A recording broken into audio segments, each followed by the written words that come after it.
by the way, on my Twitter, on my For You page. It's very interesting. Norway, W Norway. Shout out Norway.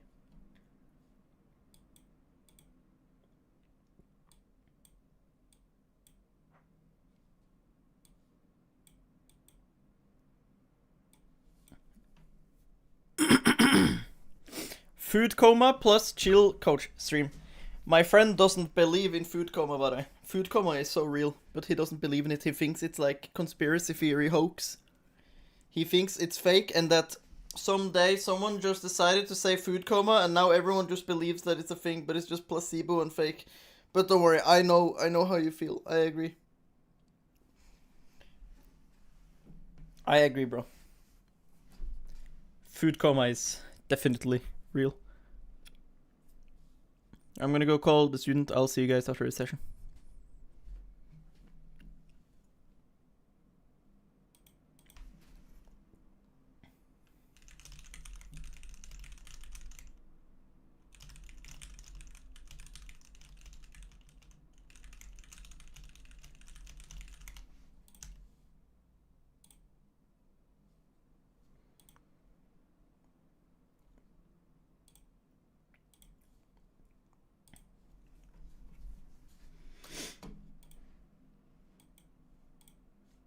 Hello?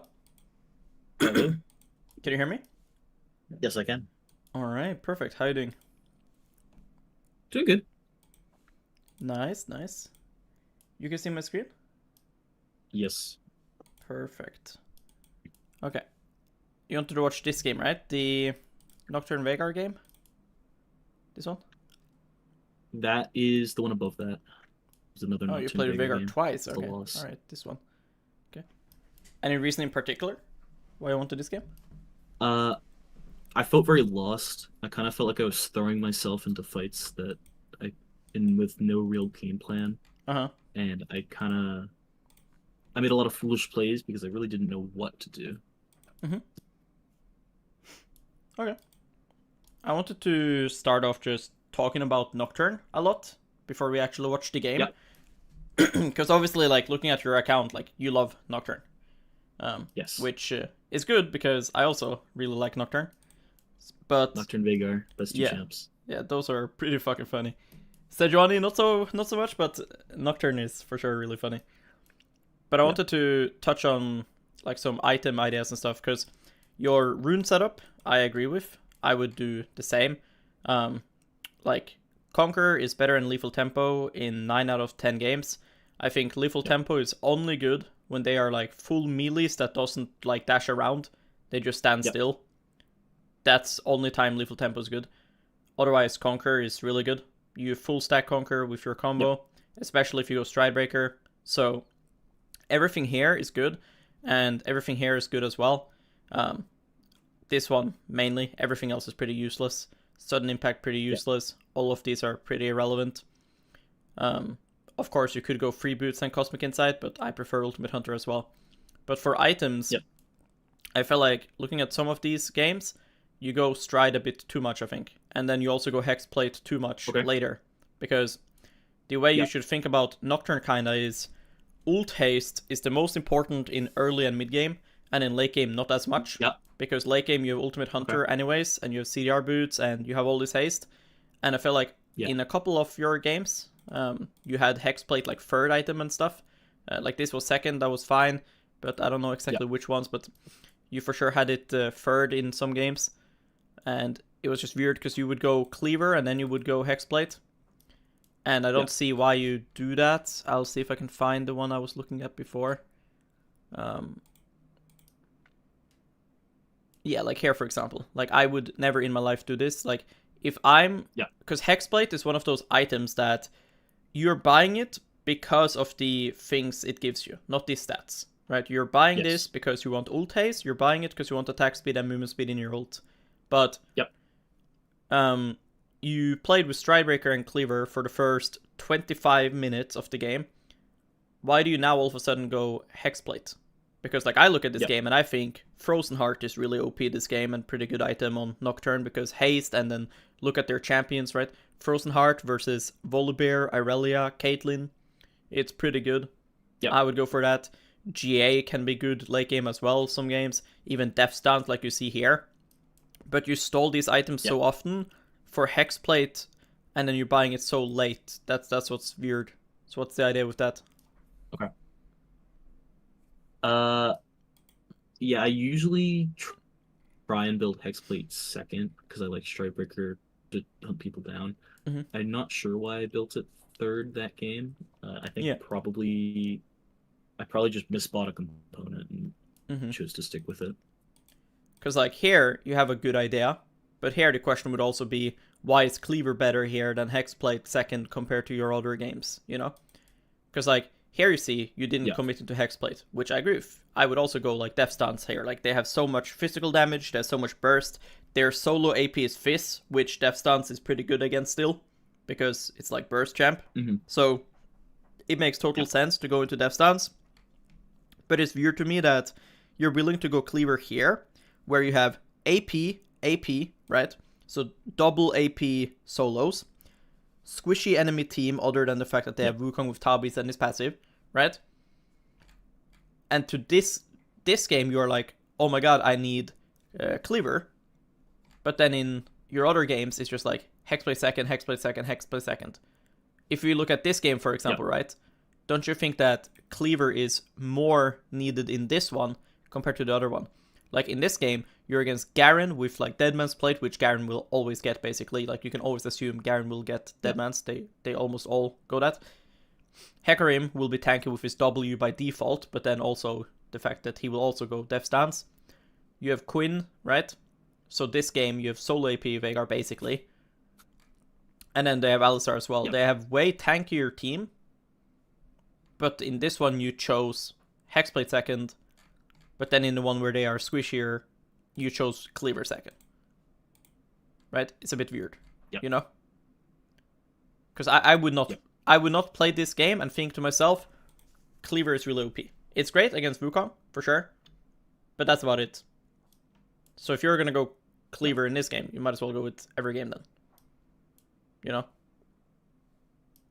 Makes sense. This is like the worst Cleaver games you will find. Not that Cleaver is bad on Nocturne. It's really good on Nocturne. It's like you insta-stack it just like how you stack Conquer. So it's not a bad item. It's just that in these type of lobbies where they draft like this, there's so much other items that you also will want. You know? Because you see, again, here you go Stride into Hex, and then now you end up with Cleaver. And it's like, yeah, their base armor might be high at this point, but that's about it, you know? And you also have Ilaoi with it. Whereas in this game, like you see, you died 12 times. It's really easy in this game to die 12 times. Because you go in, the target you try to kill will get K-ulted, and they just have damage. You see? I do. So I think you should think about some other items as well. I also think that in the game where you have double AP, if they had a bit different draft, you should even consider Abyssal Mask. Because the same reason Frozen Heart is a good defensive on Nocturne, Abyssal Mask is as well. Again, not in this game, because there's solo AP Fizz. But let's say it's like, they have a real mage, and let's say a mage here, or a mage here and a mage here. Right, so double AP somewhere. Abyssal Mask can be good defensive. Okay? Final thing is, I think Stridebreaker first is really good and necessary in a lot of games. Because, let's say, in these type of games especially, right? Where they have like Echo, where if you ult on him, he's just gonna jump away. So you need Stridebreaker, right? Yasuo is gonna dash around instead of a wave, so you need Stridebreaker, for sure. But that's not every single game. Again here, Ahri, Kha'Zix, Lucian. Great Stridebreaker game, right? And then here, melees like Yone is fake melee, because he can dash around with his Q and with his E. Yes? Yeah. So Stridebreaker is, again, great. So typically, you're not gonna feel bad having Stridebreaker. But then there's games like this one, where, in my opinion, the largest advantage of you having Stride is that you can proc Malzahar passive. That's it. Yep. That's like... But everyone else can't really get away. Exactly, right? Like, if you're on top of Malzahar, he's hard stuck. You know? Yeah. So, you will see that in most of your Nocturne games, unless it's a really good Frozen Heart or really good Abyssal Mask or something, you're gonna have these free items kinda always. It just depends which order am I going them. I would personally rather Hexblade first in this one. I think you can snowball really hard a game like this, because when you go like this, yes, the Stridebreaker proc might be useful in a certain case where you ult on someone and they flash or something, but in most cases, versus these champs, the Hexblade movement speed is enough, from my experience. Because imagine, like, you ult on Malzahar, let's say you're like 12, 13 minutes into the game, you ult onto Malzahar, you land on him, he flashes. If you have Hexblade MS, you just walk up to him, you know? Yep.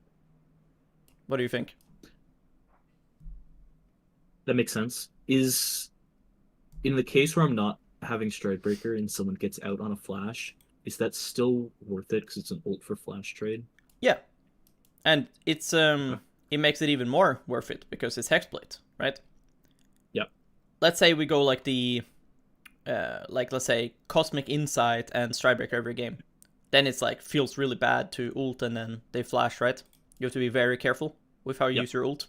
But if you're playing items like Axiomark, items like Hexblade, Ultimate Hunter, you can just use your ult to like poke them or make them like have to base, like make them be really bad conditions. Yeah, it's definitely a different playstyle for sure. But like I said, like some games is unplayable without Stridebreaker. That's why in the games I mentioned above, I think it's fine to prio it so hard. But seeing drops like this, like I would love to play Nocturne this game. You know, like if I'm playing Nocturne this game, I'd probably go like 15 plus kills. And I feel like going the Stridebreaker option, it becomes hard to do that. Because you can't spam ult. And I don't think the payoff is insane here versus their champs. You see? Makes sense to me. And I also think that you can flex your build more as well, because you can go Hexblade, and you can even turn into like more AD and lethality in this type of game. You can get items like Axiomark, items like Edge of Night, and you can just start one-shotting everyone, you know?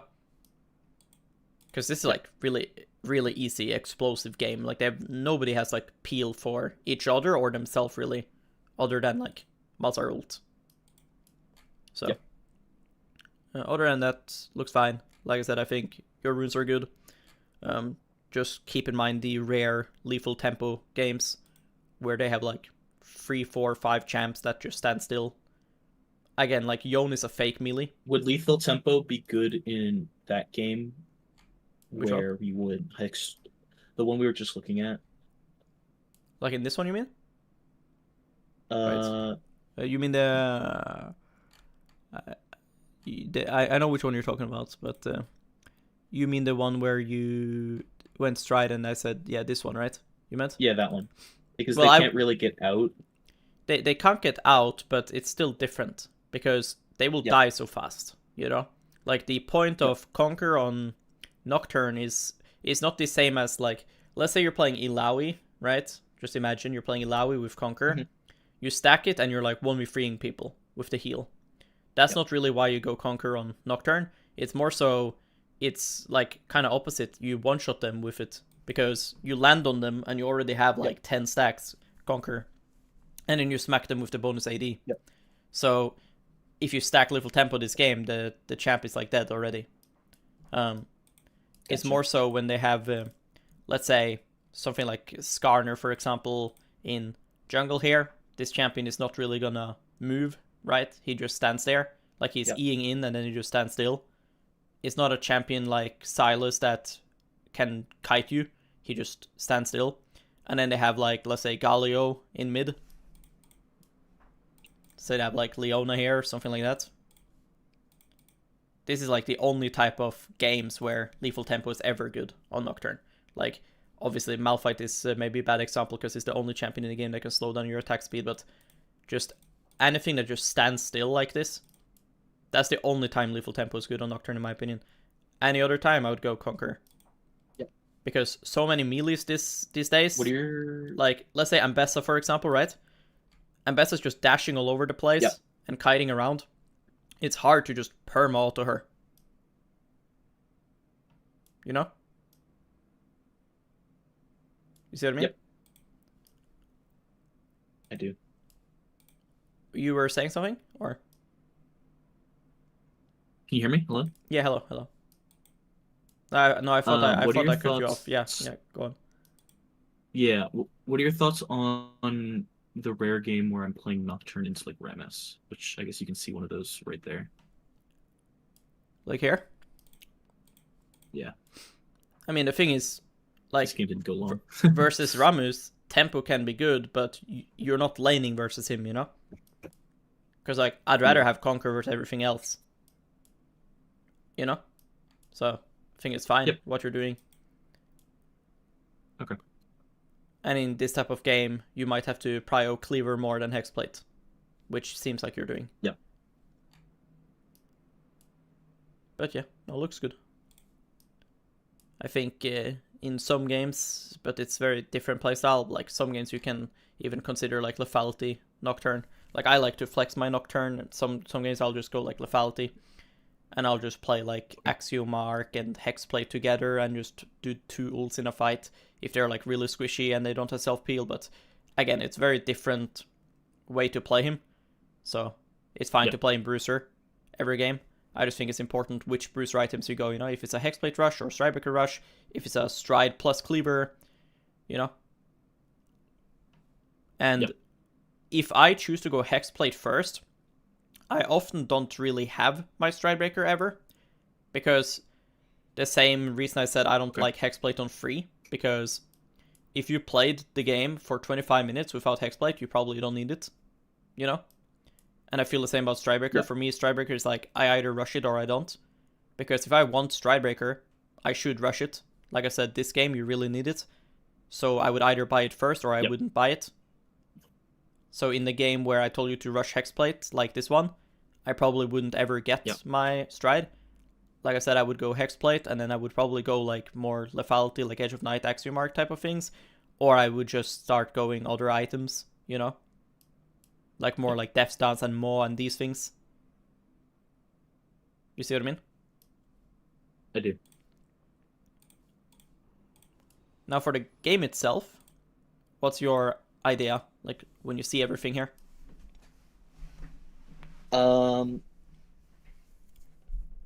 I don't think I can go. Alistar, Garen, both very tanky. Hecarim, he's very movement and tanky. I think it's kind of a tough choice for me because have a very their their team is very movement wise and tanky wise. So I would probably just go Stridebreaker Cleaver and not get a Hexblade. Mm-hmm. I think that Smolder is a good example of what I said, where he will start to like dash away, and if he's dashing over like a short wall, if you have Stridebreaker slow on him, you can actually loop around and catch Yeah. him. You know. So certainly, Yeah. yeah. And for game plan, what do you think? Uh, go between mid and bot and try and go on Hwei and Smolder because I don't really have a chance to kill Garen top. Mm-hmm. I mean, Garen is pretty mobile, right? With flash and Yeah. face rush.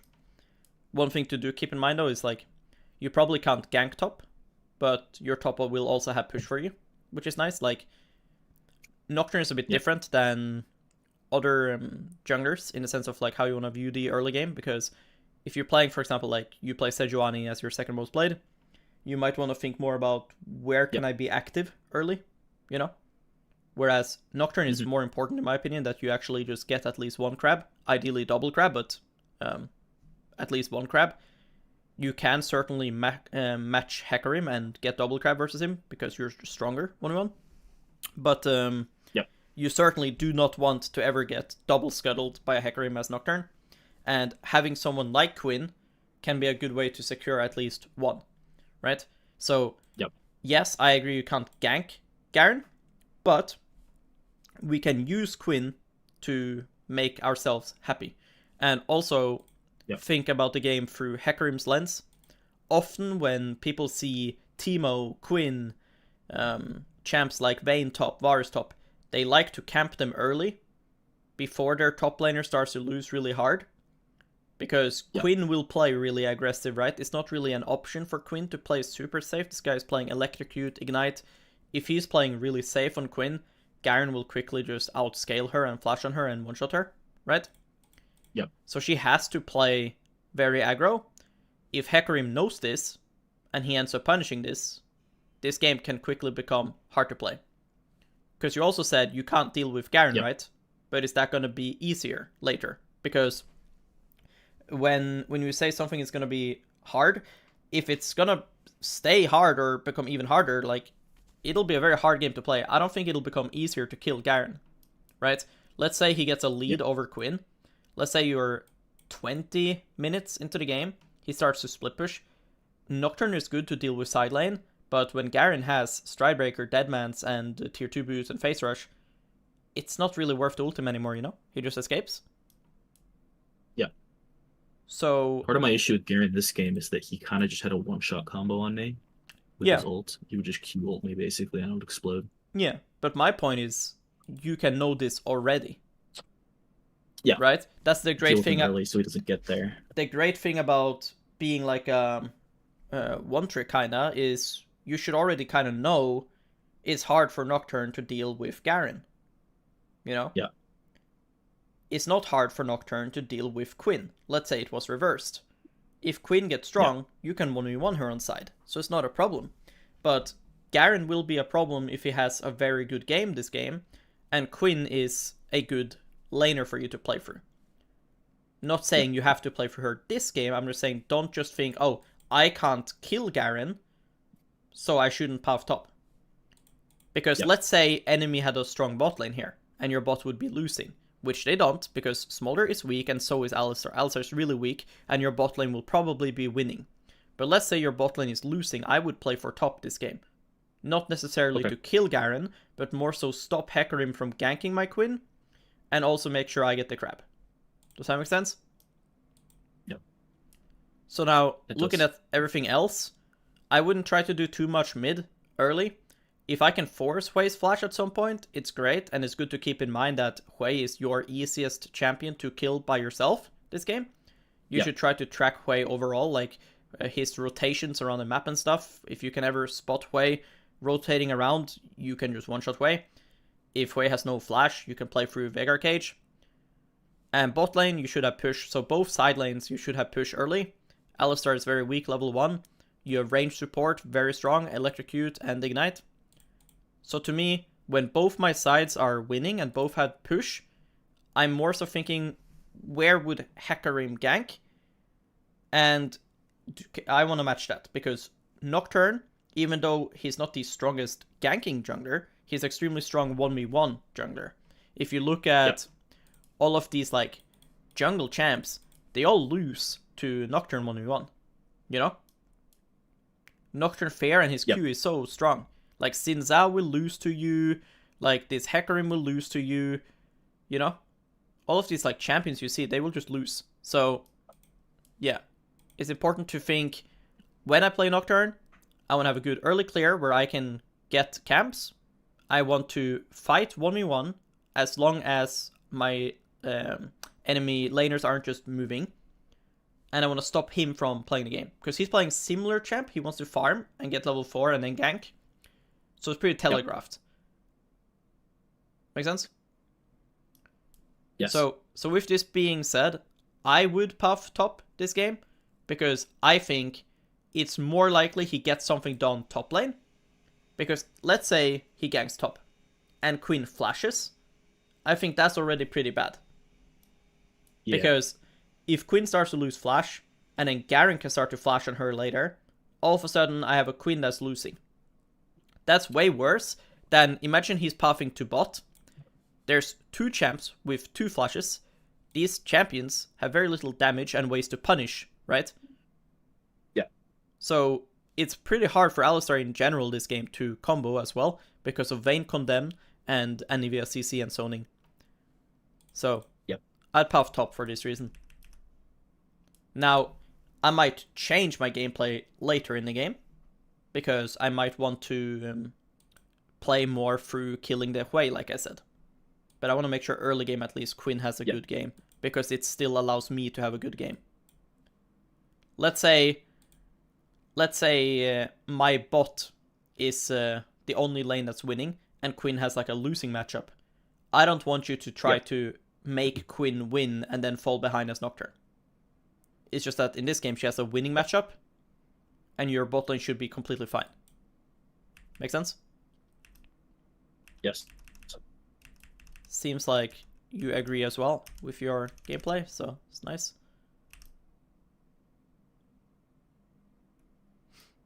So one thing already that's really, really important when you play Nocturne.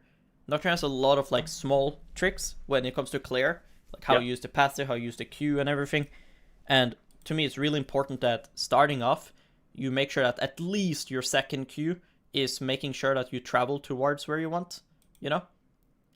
So like, you see how you do your Qs, right? You always end up towards the raptor wall, basically, which is not your next destination, right? Your next destination is going to be Krugs. Yep. So what I always do is, you group them up like this, that's fine.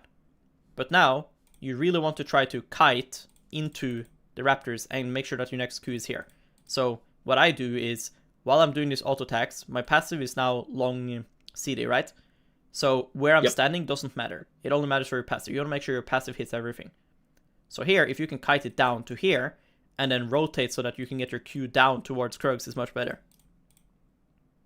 Make sense? Makes sense.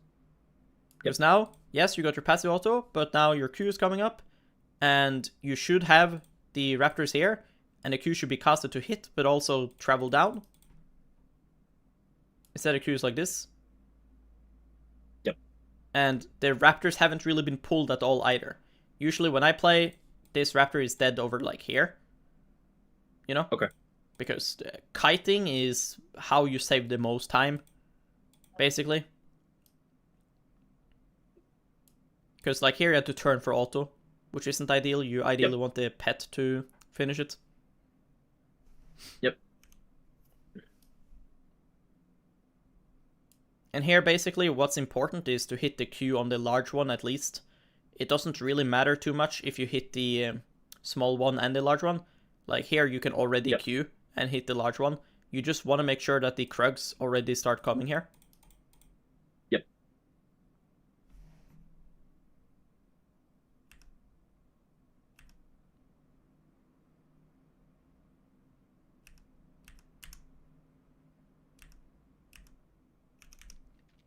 And then here is what gets really interesting and important when you play, because now you have info of Hecarim. You know that he's doing the exact same thing, but just on the other side, you know? So like he's doing this now, and you're doing this. You see? So here's where you can do a lot of interesting adaptations, because remember, why did I tell you I think puffing up is good? Because you wanted me to go with Quinn for Scuttle. Well, partly. What else? Yeah.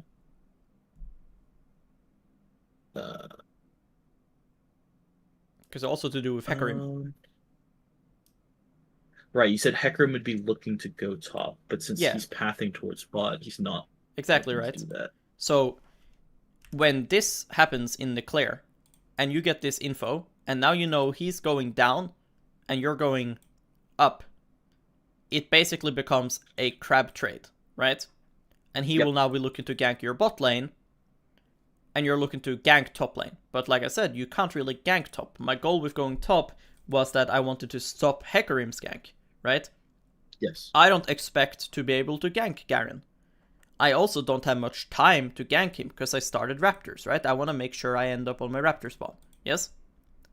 So the best way for you to punish Hecarim now is to invade him on bot side. Does that make sense? Your champion is really strong 1v1.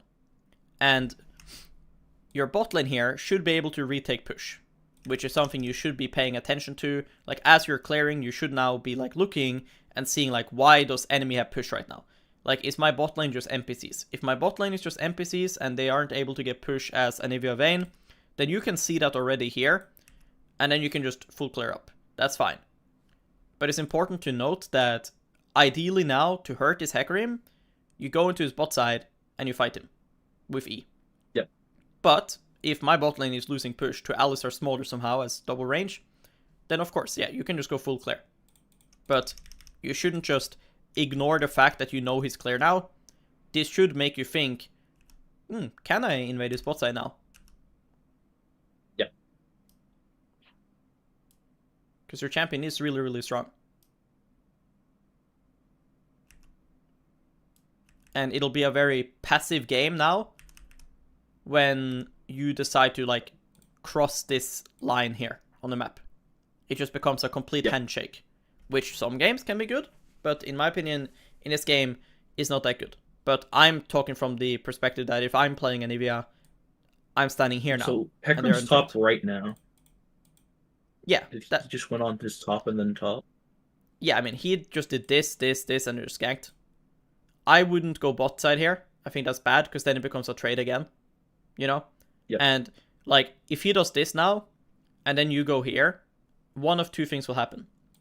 One, it'll be a trade, he just goes here. Or two, he will just base after this and then fight you with his bot lane again. Yeah. So I don't think that this matters to you. Okay? Okay. This matters more if you're puffing down. Let's say you're now done with this, and you're finishing Raptors. I would go here and steal something. You know? That can be okay. Yeah. Or I could go this, get level 4, and then steal his final camp. You know? Yeah. But I would continue my clear now. It's just good to note that he is delayed, which means you can maybe punish his Raptor spawn. Because when he does this, we have to remember his Raptors is spawning same time as ours, right? Yeah. So after he does this, he is going to return to here. He will have a hard time now clearing bot crab, wolf, grump, and blue buff before his Raptors is up. Yes? So, yeah. If you're smart now, you do this, you take the crab, and then now, if you can ask Veigar for a ward on your Raptor entrance, or you can go and do it yourself. For example, what you can do here is, you can take this, run mid, push and gank, drop a ward here, and just go his Raptors. You know, that's something worth thinking about. But it also depends on, like, mid and stuff, of course. But it's important that the time lead that he gave you now from doing this play, that you don't ever throw away. What I mean by throwing it away is like going here and then not taking anything and then just wasting time. Like, you have to do something. And doing something can just be clearing camps as well.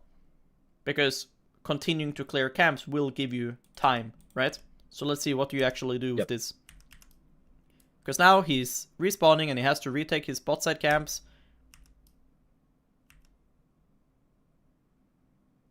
And we don't have any info to play off of.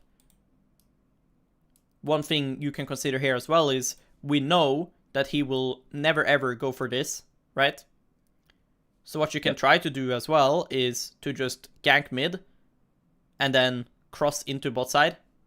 Which is why smiting here can be a big mistake, because remember what I said, like, he's wasted a lot of time, right? And I would want this smite to contest this. I would want this smite to contest this. Make sense? Because he should have a lot of prio on clearing this rather than this. Yes? Make sense? Yeah. And he didn't kill Quinn, so his base is trash. His base is like tier 1 boots. It's not like he's coming there with double sword and fisting you. He's currently level 3 in his bot side without items. So I don't like using smite here.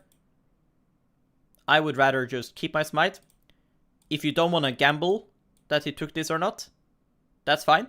You can just clear this, but you need to maintain your smite, because you should now have smite for either your own Raptor fight or his Raptor fight. I would fight his Raptor every time. I would just clear this now. Go here, drop a ward.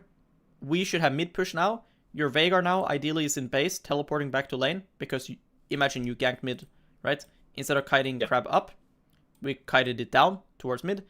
If I'm ganking mid now, Veigar would be the one pushing, right? Because I'm there. And then after that, I can just invade this. Make sense? I think something that will teach you a lot about jungling and can be a good exercise to do as like homework is like when they do things like this, afterwards pull up the VOD and just watch the game play out. Like just watch what Hecarim actually does. Because then you'll see the game the way I'm seeing it. Because as you're hitting wolves, he's literally dead. Right? So I'm not gonna skip forward, I'm just gonna play it. And you should later and future games watch the actual League client replay and just see what he's doing. He's currently walking like this. Right? Yep.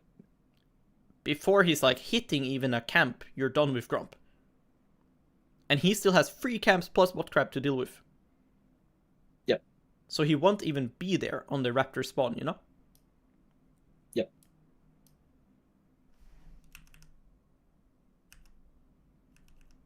But now we are wasting time because I end up here now.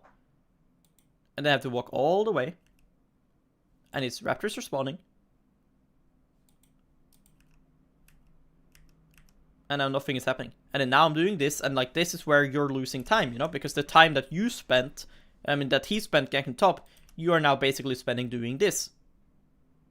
And so I'm asking you, Veigar is low health, and he wants help, so you wanted to help him. Okay, but why do you want to help him now, when it's gonna hurt you, because you have Krugs up and his Raptors up, but you don't want to do it here, or one-shot the crab and then do it? It's much better to do it now. You see? Yep. When we play jungle, we have to be efficient. Because there is no difference in doing the gank here, in terms of helping Veigar, doing it here and doing it here. For him, it's the same thing. He's low health, low mana here. Hui is overextended here. And Veigar is low health and mana here. And Hui is still overextended. There's nothing has changed. It's just much worse for you to do it now. If I commit to ganking now, this is unsynced with Krugs for the rest of the game. Yes? Yep. Which is very cringe for Nocturne, right? A champion that wants to permanently clear. It's much better I gank now, because if I gank now, this and this stays synced, because I'll take them same time. And if I gank now, I can still just go his Raptors, right? Yep. Makes sense?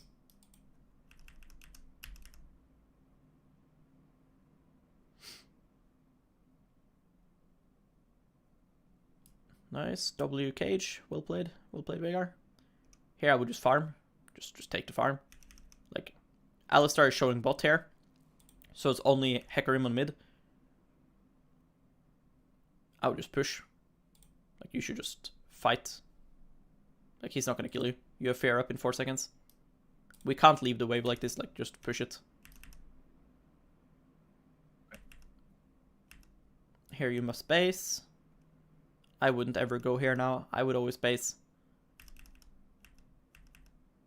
Because now I have enough for team boots, which is when I usually back, but I don't know why I cleared these. Yeah. Yeah, like you get the Ruby Crystal, you know, that's it.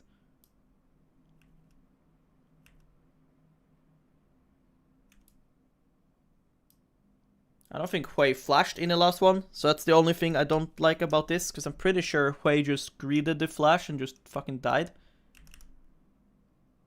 So like, when you ult like you're about to, I'm pretty sure Hui will just flash. Because what should happen is, here Hui should flash the Veigar cage, right? Here Hui should flash, but Hui didn't flash. So, it's a good kill, don't get me wrong, but I don't like what you're about to do, because bot lane has been so volatile the whole game, and they're also giving you info. Like, you haven't done a good job yourself paying attention because you're not watching fights, but your team is pinging and spam pinging that Smolder has no flash. And remember what I said, like, once you get Ultimate Hunter stacks and you get Hexblade and stuff, you can kind of just ult and not really care too much, and it's fine. But your first 2 ults of the game, right, like, it is pretty fucking dog shit if you ult Hui now, and he just flashes. You know? Now, if Hui is like here, it doesn't matter if he flashes. If you spell shield the fair, you can still chase him down. Sure. But if you're now going to ult over here, he can just run to tower. And that's Yep. not worth it. Like, sure, yes, you have a Veigar, and it's possible that Hui maybe dies at minute 9 or something from a different ult from you because he can't flash. But it's not really a good argument because bot lane now is currently already fighting without flash on Smolder. You know? Does that make Yep. sense? It does. I should have just gone bot. Because now I'm pretty sure you just ult, and he just runs the tower, and he just flashes, and now it's like, I don't have ult for 2 minutes. Yeah. And on top of this, from base, I'm not even like thinking about bot lane, you know? Like you're changing your Tiamat slot, you know? Like we have to change, like this should be the first thing you do. Like here, you should be changing your Tiamat slot. And then now, as you're approaching level 6, you need to make a plan. Like your first ulti has to be really, really good. Yeah. Because this is how you're going to impact the game as Nocturne. You know? Yep. So the fact that bot lane is already like fighting each other and has no sums and you're not even like looking at it is so bad. So, but now I'm very curious to see your next ult, because when I do this type of things, my ult is 9 out of 10 times on Hui, my next ult. Otherwise, this was like completely wasted, you know?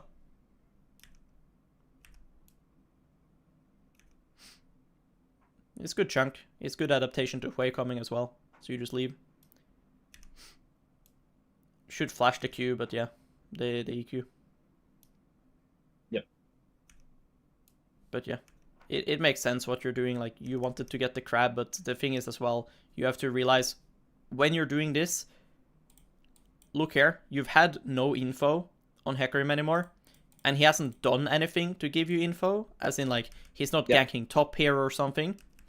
So you need to assume that when you're doing all of this, he's also farming and playing the game, right? So as much as like, yes, you beat him 1v1, I don't like how you feel like you can face check there, because it just tells me like you're not thinking about what he is actually doing. Because sometimes here, let's say he's now ganking bot lane, right? Then yeah, makes sense, right? To go for the crab, because you know he's not on it. But when you're farming camps and basing and also ulting mid, and he hasn't shown anywhere, what else is he doing than farming? Nothing, no? Like, he's just farming, so then he has to be here. It's a good way to think about it. Does that make sense? It does. Something I also do is, when I try to go for aggressive pathing like this, I look at how the others adapt their play. Look at Hui now. If Hui starts to click towards me, you see here? This here? From Hui? Yeah. I think in low elo especially, it's very telling. If they start to play like this, it's so telling that someone is here. You know? Especially because she just flashed out. Like if she Hui wanted out so bad that he flashed, yes, but then started walking back at me. Yes, like in high elo, people bluff type of this type of things more, but in low elo, like there's no such thing as bluffing. They just tell you what they are thinking. So yeah, the fact you want to face check here without info on Heka and Hui being like this, and again, your Veigar has terrible conditions, right? So it's a bad habit. Yep. Instead, I'd rather you want to slowly retake bot side, because there's a lot of things that's useful to do bot side right now. Getting a ward on Drake is very useful. Counter ganking bot lane is very useful, because you have a lot of free time right now. So you probably feel a bit awkward in game, and this is something that... Yes. Yeah, exactly. Like, when you play Nocturne and you just use your ult, you feel like, okay, well, my job is done, but I don't have a new job. You know? Because if you had camps up, let's say you have camps up topside, you would obviously go topside here. But you feel like, I don't have shit to do. So I'm trying to give you more things to do. For example, a ward on Drake is really, really good, because it'll help your decision making. If I see someone solo a Drake, that's a great way for you to carry the game. Because if someone is soloing Dragon, you can either 1, kill them, 2, take their entire topside. You know? So that's an objective to do here. Counter ganking bot lane, that's an objective. I want you to think about the game less about, oh, I don't have ult, so I can't gank. But this guy still has E, right? He will always have his E. He still has free time because he hasn't shown yet. What is his turn? He has a turn. You're both AFK clearing champs, so you're tied to basically one turn, right? He doesn't have 3 turns. It's not like Rek'Sai. Yep. He's done farming now, and he's gonna do something. Either he's gonna now try to kill Veigar, or he's gonna be doing like bot crab and try to sneak away Drake, or he's gonna gank bot. That's usually what he will do. And that's what's gonna be your turn. While you're waiting for these camps, you need to make sure this is warded, and you need to make sure bot lane can play aggressive. And if you are behind your bot lane in like a lane bush, and Hecarim ganks, let's say level 5 or something, you will stop them, because you're Nocturne. You see? So we have to play the game much more thinking, what is his next play? What's his options?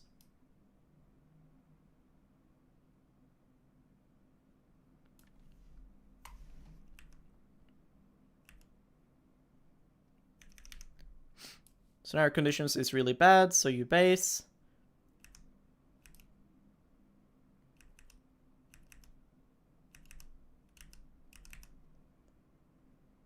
So their mid has no flash. My camps are topside. I want to end up topside. So you see here how you end up bot side? Does that make any sense? Yep. Nope. Like, what do you think you were thinking here? Like, obviously can be hard to remember maybe, but... Like, obviously you're probably thinking bot Veigar grab, has but... mid prio, and Uh-huh. then bot is kind of pushed back at their tower, but with my bot not here, that doesn't really matter because they can just push back up. Mm-hmm. But let's say you have like bot prio here. Do you actually think this Drake is like good? Because like, let's say your bot is like pushing. Do you like this Drake? I like the Drake, but I think I would probably like my camps and my grubs more. Yeah. Because I don't think I've soloed a Mountain Drake in, I don't know, 2-3 years or something. I think it's dog shit every time. And I'm going to see it again now, and you're going to see how terrible this will feel. Yep. Like, just stop. Like, you just can't. It's not that you can't do the Drake. Of course you can. But it's just too disgusting. Like, just keep watching. Like, look at this. It's like killing Baron, you know? Mm-hmm. Like, look, now your Raptors is coming. You have all camps up. Hecarim, again, Hecarim is playing the game while this is happening, right? The good thing is, Hui is now dead. So, Hui is getting caged by Veigar. So now you're going to take this and you're going to ult Hui. Hopefully. So, that'll be good. That's a wasted ult, but yeah. Veigar is balanced, so he one-shots her. Yeah, I kind of stole that from him. Yeah. But, yeah, you're going to see now, like, now he got grubs. Makes no sense. Because, again, you win 1v1. So, ideally, you're here, killing him, right? Yeah. And now you're just homeless doing all your camps. And, of course, he could have stolen some as well. Instead, I'd much rather want you to be, like, treating the game very simple. Like, you should have a very fundamental belief on how you view your champ and your role as a jungler. And that is not to solo dragons. You're not Shyvana, right? Early Drakes is a team objective. Let's say I'm now full clearing down. I finished my clear and my team has push. Yeah, I hit the Drake and my team leashes it for me. That's great. Everything that makes a Drake bad is bad here. I have camps up topside, which means 1, I'm falling behind, 2, he can snowball, right? Because he can just take them. 3, it's terrible for tempo, because ideally I clear my camps and then I'm free to look for ult angles. The play on Hui was lucky. The Hui tried to stop Drake solo, right? That's not a good play by Hui. Yep. Instead, if I just start to clear up now, I will always have a good game, and I'll always be happy, which is great. Like to be happy. And the game is good. I would even go as far and say I wouldn't like to do Krugs here. I think that if you want Krugs, you should here ask yourself right now, do I have time to take Krugs now? Because, for example, sometimes now, this can be a bit misleading. Sometimes it's up in 12 now, and sometimes it's up in like 30, you know? Yeah. So I would check that first. And then in this case, I think it's more important to just take the red and just get up to your top camps and get to the grubs. You know? Yeah. Because I think this game, the fact it's Quinn with a Nocturne, and the fact that there's a Garen, grubs is mega good. because Nocturne wants to look on side lane, you're very likely to kill Hui on side at some point this game, right? And when you do that, Yep. you want to make sure you one-shot the tower. Yes? And Makes sense. right now, you'll see, now Hecarim will show, which is where we can adapt. But you see, you already now went for Krugs, which is why I'm saying it's a mistake. In hindsight, it's fine. Because in hindsight, I know Heka is here. But in game, here I don't know Heka, yes? So, yeah, if he is not showing, I'm assuming he's farming. If he now is farming and making his way up to Grubs, right? And I go for Krugs, I traded Krugs for Grubs. Does that make sense? Yes. Okay. So, if I saw him bot before I went Krugs, let's say he shows now, I think Krugs can make sense. You see what I'm getting at?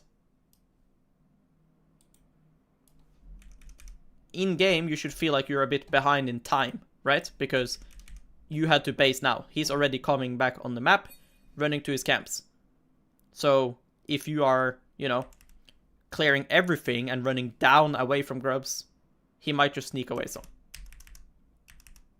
Yep. But yeah, like I said, never ever do this Drake. It's terrible. But it would also be terrible to do the Krugs and now also run all the way up. That's why I'm saying skip the Krugs, end up topside, do the Grubs, get rid of them. Then you will have Raptors and Krugs up, and you can take your bot side, and the game is really good. Make sense? Yep.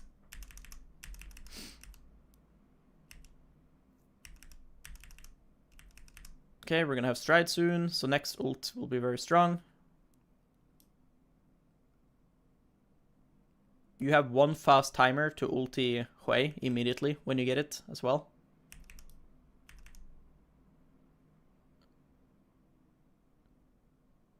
Like here, what I would like to do is, unless I feel pressured time-wise, like let's say Drake is up in like 20 seconds or something, then I would instantly base after this.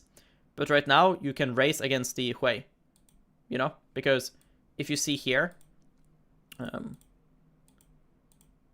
yeah. When you ult, right? Playing a champion like Jarvan, champion like Nocturne, paying attention to this and the game timer is so important, right? Yep. So around 11:45, this guy will have flash, okay? But this means I can ulti him instantly on my second ult. Does that make sense? Yep.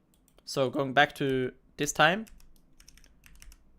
in game right now, if I feel pressured by time, like something is coming up soon, I would base here. But right now, I don't feel like that. And I also don't think that I need Stridebreaker to kill a Hui overextended on mid. Right? Because Hui has no flash right now for a minute. So I like to just click like here into ult range and then press B. And if Hui starts to ego, my ulti will come up and I can just cancel my base and ult. You know? It's completely fine to complete the base and then walk on mid again, but you need to understand the game timer, right? Like I said, you have a full minute now to quickly look on Hui. It's also important to note things like CDR boots, potential cosmic insight, you know? You can scout for that either in the like OPGG live search or something, or you can even look at like if he has biscuits and stuff when he's laning, those type of things. But yeah, like right now in game, I'd really love that on this wave here, I'm looking to ulti mid. You see here how Hui is standing like this? If Hui now clicks forward, still has no flash, and you see how you're trying to counter Hecarim, that shows me you're not thinking like this. Right? Hecarim is already making this play. And you're now adapting to Hecarim. But don't you think that if you are thinking this entire time, Hui has flash up in 40, Hui has flash up in 40, if I know this, wouldn't I now not be, like, turned to go here? Like, I would be still going here, no? Yep.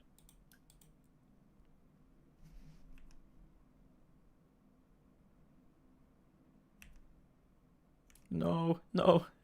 But you shouldn't want to fly in there anyways, no? Like, the hubris.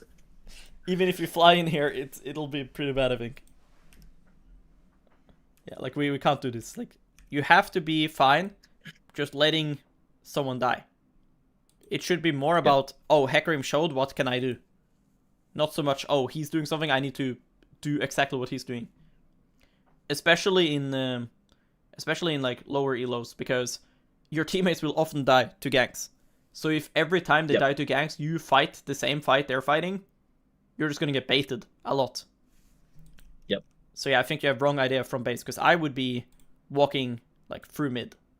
And I'm always expecting Veigar to TP here. I think it's the most obvious TP ever. Like, if your mid laner is basing on a timer that you want to play, like, again, you want to look for ulti, you should always be looking like, oh, he's TP up. Like, he's of course going to TP back. Otherwise, he will lose wave. Yep. Like, Hui is dead here. It's so troll what Hui is doing. And it would be easy for you to punish it if you're thinking this entire time, I have ult coming up, Hui has no flash, on this wave I can look to punish. That's how you should be thinking. Yep.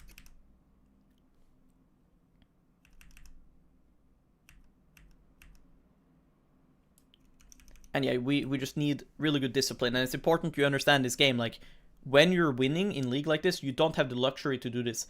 In a losing game, you can do this. But in a winning game, you can't. You're giving away bounty. Your ulti has so much potential when you're winning compared to when you're losing. When you're losing, it's about, like, finding your way back, you know? Which is like, I might have to ulti in and trade 1-for-1. I might have to ulti for a flash so I can finally get a shutdown. Like, you have to find a way back into the game. When you're ahead, you have to now just mute the Vayne, report her, farm the wave, and then move on. And then have ulti for next play. We can't tunnel like this when we're winning. Like, now you throw away shutdown, but then also your top now is dead, right? And you don't have ulti. And there's nothing to be done.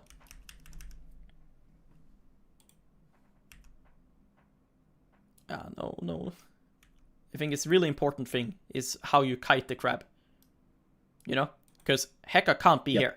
And often what I like to do is, I like to go on like this side and push it like that. You see? Because he can only be here. You know? So as much as it's like, yeah, it's unlucky, it's also kind of not, you know? Yep.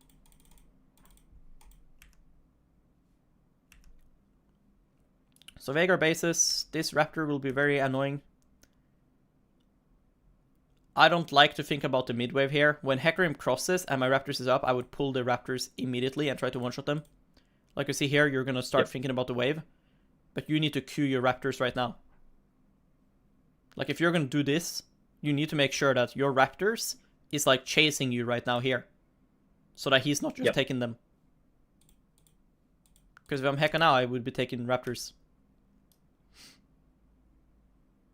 And this is very greedy play though. This guy is flash back up and Hecarim is right behind you. So it doesn't really make sense. You know? Like, you're doing all of this and then now Hecarim comes. Like, this is really not worth. The only worth thing is that Hui flashed. But it's just, it's based on just nothing. Because how do you know Hecarim isn't already on you, like, right now, for example? You see what I mean? So I just hate decisions like this because the other alternative is the Raptors gets pulled by me. I farm the wave and I just go take my Raptors. He just smited Crab, right? So he shouldn't have smite, very likely. And I just farm and then I play ulti on something that's more useful. You know, like an actual team fight, or if I'm doing this while we're fighting Drake, that's pretty useful, you know? I'm also curious, like, what is, like, your goal when you're playing? Because my goal right now is remove my camps, get all my gold spent, and then ulti. When you play champs like Nocturne, Fiddle, right? Like, this ultra-reliant, like, Wukong, you're kind of playing towards, like, a couple really large and good fights, okay? Which means you want to spike really hard and then send it, okay? So right now in game, I don't even want to do much. I just want to remove my camps and then base, buy my items, and then fly in and send it.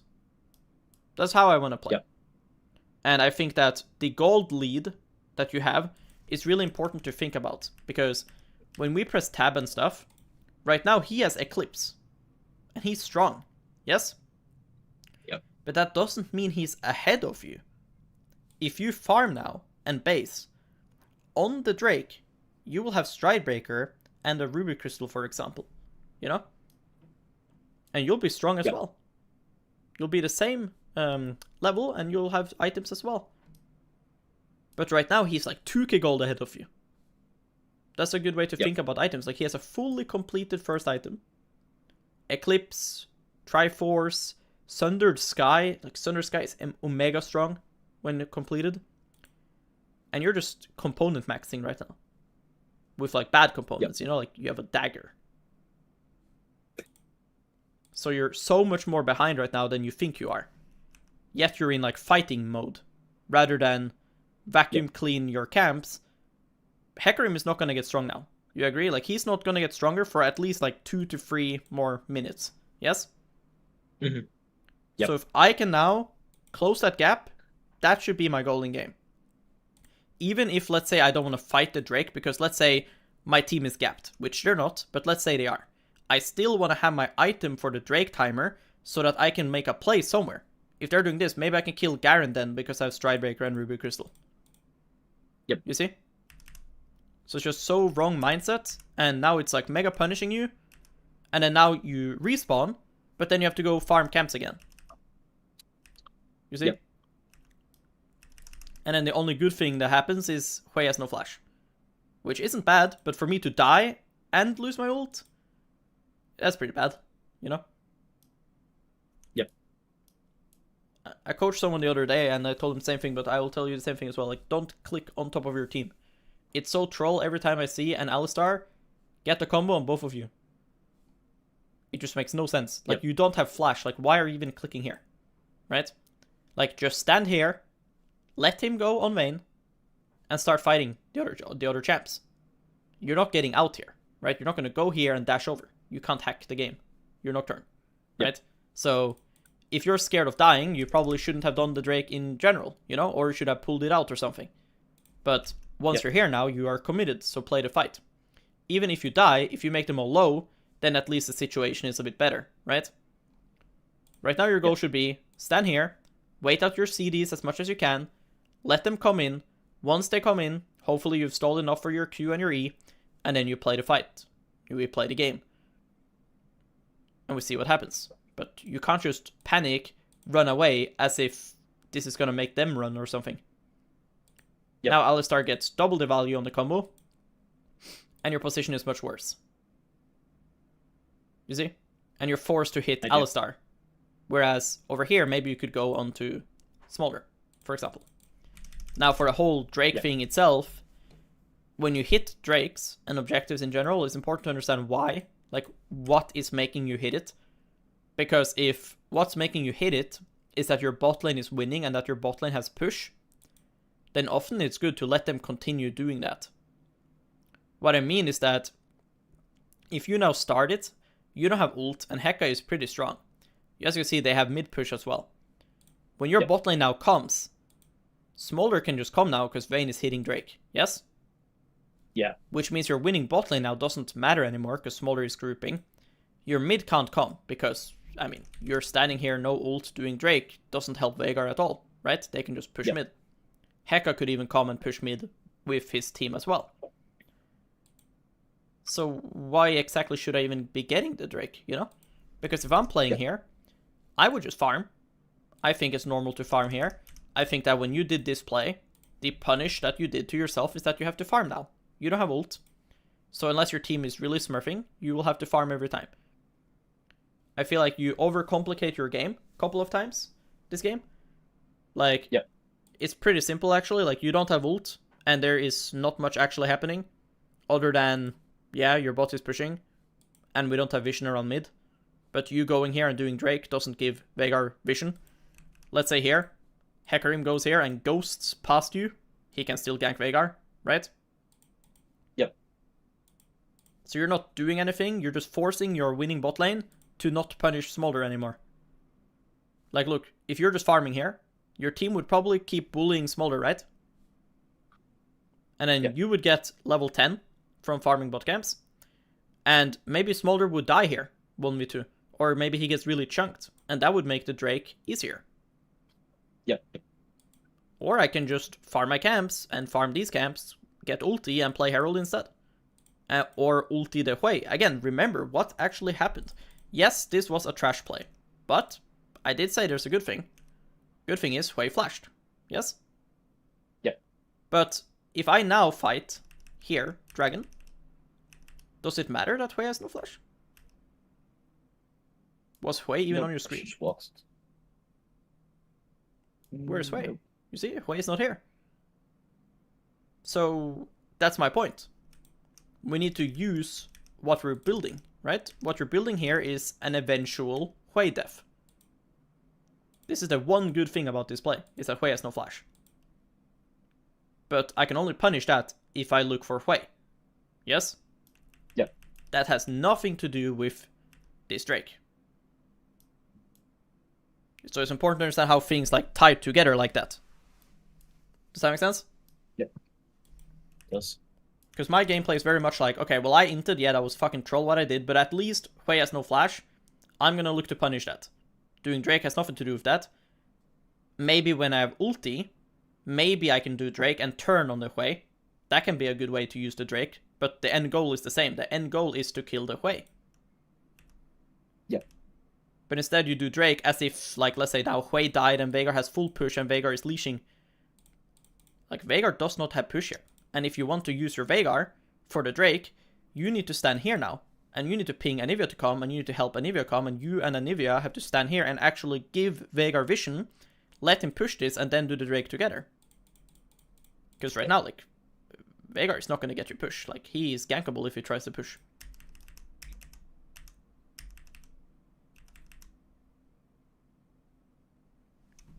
Like, do you feel like you love dragons? Like, do you feel like, oh my god, Drake Soul is GG? Or what? Yeah, ever since I used to basically go like Grubs perma before Otacon, but when they added Otacon, I kind of started deprioritizing Grubs and just trying to get all the dragons. Mm-hmm. But don't you think enemy jungle also knows that Soul is good? Yeah. So if both teams want Soul, then you need a reason why you should actually get it, right? Or, you know what I mean? Because enemy should also want Soul. So it's not as it's not like you have discovered some formula that hitting dragons means I get Soul, and enemy just doesn't know this in any game. Yep. So you still need a reason to actually get it, you know? And I think your reasoning for the Drakes is bad, and I think that when you're playing the way you're playing, yes, you've secured 2 Drakes, but at least I think that 2 Drakes is irrelevant. I think that what matters with dragons is either 1, having Soul, or 2, having a couple so that you can scale. Okay? But let's say I have a Kassadin draft, right? Or I have a Kale draft. If I get 1 random Drake, whether it's the first or the second, it doesn't matter. Just 1 random Drake that stops enemy from having 4 at like 25, that can be good for my Kassadin, Kale, whatever, right? But I'm not going into this game thinking and worrying about that. Like, sure, I have Veigar and Vayne, sure, but I don't feel like, oh, enemy has Hecarim, he's gonna instantly solo that Mountain Drake and get soul at 25 minutes, you know? Yeah. And I also think if you hurt yourself every time that you get a dragon, this does not mean you're gonna get soul. As you can see, like, the Drakes, especially the second one, really hurt the game, right? Mm-hmm. So if enemy starts getting fed because you do bad dragons, why are you guaranteed to get soul? Because having 2 Drakes does not mean that the third one is easier to get, because the actual dragons don't give too much. Right? If I have a singular Mountain Drake, right? In early game is like 3 armor. In mid game is like 5 armor. But the soul is good, yes? Makes sense. So I really don't want you to be like, I can get this Drake even though it fucks my entire game. Because it's not really how you should play, especially on Nocturne. Now on Sejuani, it can be a bit more excusable, because you need your teammates to have a bit more strength. But on Seju, you need even more of a reason to do the Drake, because it's even worse to solo it, right? Yeah. And moments like this is where I feel like, similar to before, where I was saying your team is doing something and you feel like you have to do something, you're thinking too short term as well, because again here, you're really strong in base. Dragon is up in a minute, which to me, ulting now is a big no-no. Unless my ult is mega good, like I get a large shutdown or something. Because if I ult now, Yep. I will not have it for Drake. Yes? So to me, Yep. I want to secure the most gold I can right now. Like, if I can get this tower, that's great. If I can get his camps, that's great. But I want to end up in base. Like, I want to make sure that at around 19, I'm in base. Buying whatever I can, and then playing around this. The reason why I'm saying playing around this, what I mean by that is, doesn't mean I'm playing the Drake, but I'm playing around the fact that Drake is up. I'm either, 1, contesting it, or 2, I'm playing top side, these 2 towers, and I'm giving the Drake. Again, you have 2 Drakes this game, so you can afford to give them the third one, right? Because it's irrelevant for them to have it. So if I get a lot of gold on side lane to give them Dragon, that can be good. Let's say now I take this and I base, and then 2 of my teammates die. You should not feel like, fuck, the Dragon! No, it's fine. Yeah. Just make sure you get something top. But if you now do this, don't get the tower, and then, oh my god, fight! And then you forget that you are the only Nocturne on the team, so your team can't follow up. Yep. You don't have ulti now. Oh shit. Hecarim comes back from spawn, and he's like full items, full health. You're useless because you don't have ult. Drake is up, everything is up, and oh shit, guys. Fuck. 2.60 gold, dagger in inventory, waste flash, and GG. You see? The game, I see. we're making the game too complicated. Right? Like, this play you're doing here is super fucking good. You kill this guy? Nice. And we herald? Great. Okay. Now, personally, I think you can get the tower here every time. I don't know why you think you can die, because Wei shows, you know? So, I would just hit it. But, whatever. Just stop getting baited by this. Just hit the tower. Trust your teammates. Yep. Your Veigar is not gonna flash from here to here. Like, this is a fine freeze frame. If they go on your team, your ulti only gets better. Right? If this way keeps going, it only gets better for you. Yeah.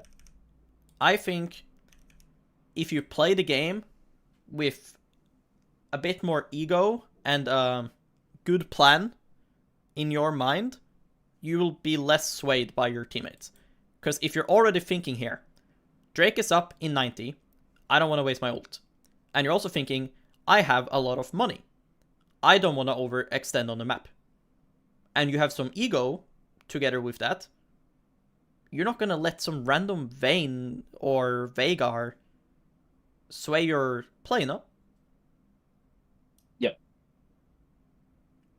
But instead it seems like you're down to do whatever, which is really, really, really bad. Because there's a reason why these guys are in your elo, you know? Like, they make bad decisions. This is, like, if they go in here, it's bad.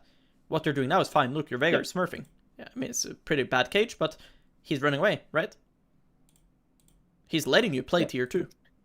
It's a free tier 2. You see everyone. So instead of going in, use the fact you see them, play for this, base, remove your weak side camps. These are your weak side camps, top side, because 2 objectives here.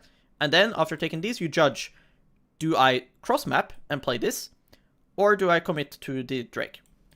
If nothing bad happens here, and we actually end up basing, I'd play the Drake. But now the game is disgusting. It's hard to coach this sequence, because what can you do, you know? Like, I would also do the Gromp here, because you're useless, you know? So, there's not much to do. I would just take this, and I would be running right now. Like, it's unplayable. I already used my ult. My champ sucks. Unlucky. You try to fix it, because you always do, right? Yeah. It's like classic you at this point. So.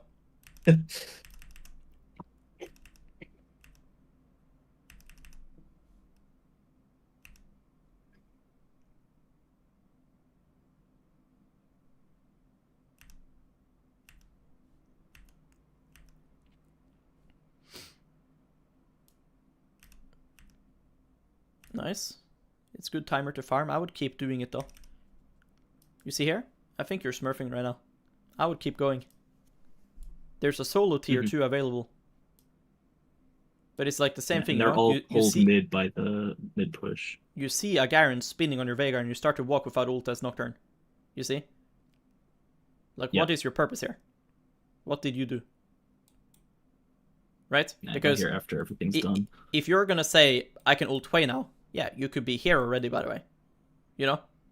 You could already be here and you could also ult Hwei. That's my whole point, is you need to stop being like some Soraka. Like, if you have ulti up here, and you can help right now, yeah, okay, this could make sense. But the game is simple. You've now used ult. You're fucking useless, unless someone walks up to you. Right? If someone walks up to you and gives you a stride breaker and you can all in them, yeah, you can be useful, for sure. But right now, you are useless. And I want you to play with that mindset, because the game is so simple. If you're telling yourself now that I'm useless, and if my team fights here now, good luck to them, then you're just gonna push bot lane.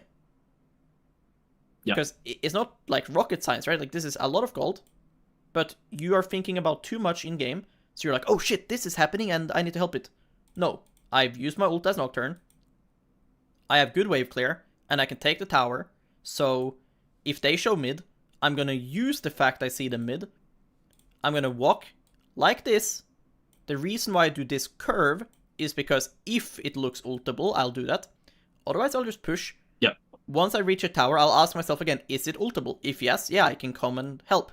If it's not ultable, I'll take the tower. After the tower, same thing. Is it ultable? If yes, I'll go. If not, I'll base. And if my team now gets aced, unlucky. I have no ult in the first place.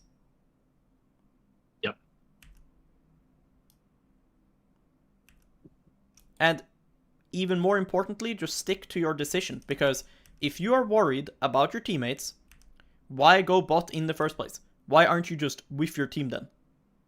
Because going bot was a good decision. Makes sense. But it's so dogshit, right? To go bot and then leave bot. Why aren't you with your team then? If you're so worried about your teammates, why aren't you with them here? Because it's useless. Why would I be mid? Exactly. So you kind of recognize what I'm saying, no? Because if it was useful to be mid, you would go mid here now. I do. No? But it's not useful to be mid, so you went bot lane. But then now, all of a sudden, you think it's useful to be mid. Like, this is what has to stop. Because you made a good decision. Like, look how useless you are. Look. This is not Nocturne. You know? Like, you're hurting your team. Because you're making the smaller W easier to hit for smaller, you know? You're, like, splashing the Vayne and shit.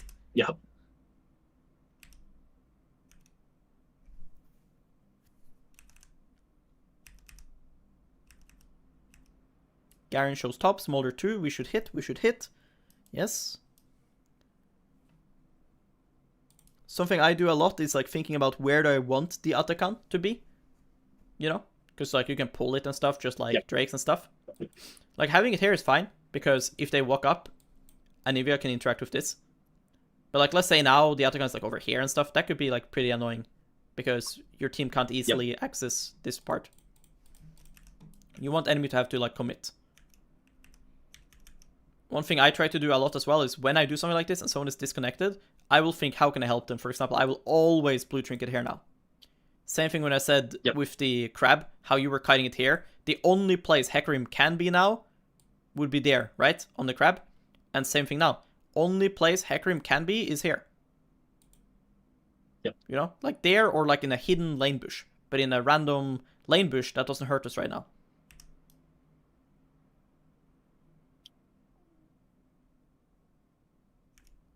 I would also play a bit slower because I have ulti soon. But it's like, again, classic you know, this guy is dead, I have to help him. No, you don't. You don't have to.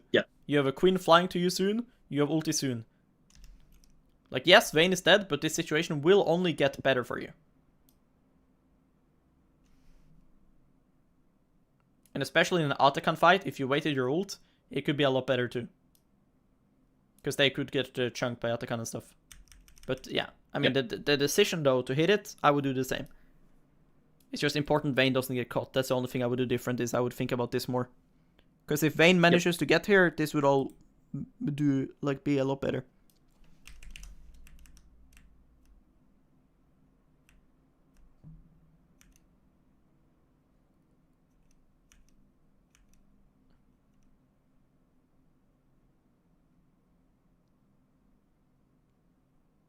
I think here is similar thing to before, in my opinion. Like when Hecarim dies, the Raptors is good, but to me it's way more important this and then turn, rather than to keep going. Like I would do the Raptors too. Like sure, I would kite them to here maybe, but the end goal here is Baron or Drake with Hecarim dead. The end goal is not to fly at Way, because the moment you start to fly at Way here and stuff, like you will now fight, and let's say you don't die. Let's say you get Hui's flash eventually. You're just buying time for Garen to like end the game. You're buying time for Heka to respawn, and then you can't get what actually matters, which is Baron and Drake. You see what I mean? Like when you're playing the game, I'm not sure how much you think about this, but when I'm playing, I'm thinking perma here. Like Baron is up in 30, Drake is up in 30. You need to have this in the back of your mind, because this should influence. This should be the main thing that influences your decision making, is like the timers of the objectives. Because if Baron is up in, let's say, 90 seconds now, and I want to just ult in and just die for fun, I think it can be fine, by the way. Like, let's say Smolder is super fed, and Baron is the only thing coming up, but it's up in 90 seconds.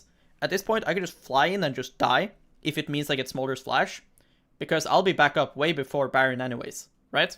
And I'll have ulti back up. But I'm making that decision based on the Baron timer. Because if I do the same thing now, I'm dead and they get Baron. Does that make sense? Yeah.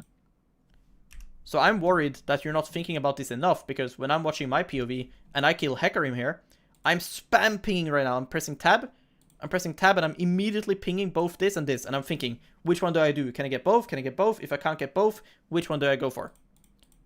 But instead, I don't see that urgency, you know? I don't see the tab into spam pinging it.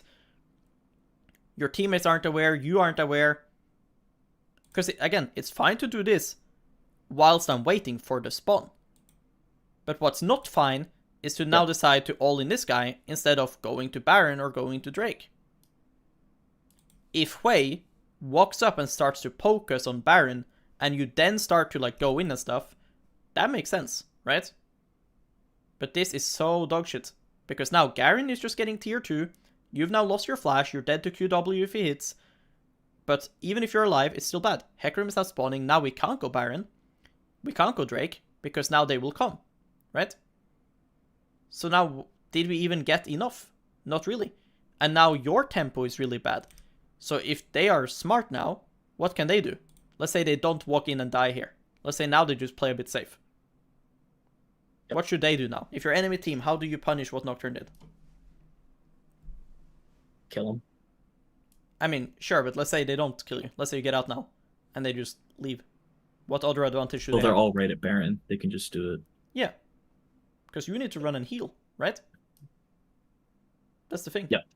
They are coming back on the map. Like, it's a very turn-based game, you know? Like, you now have to run and base.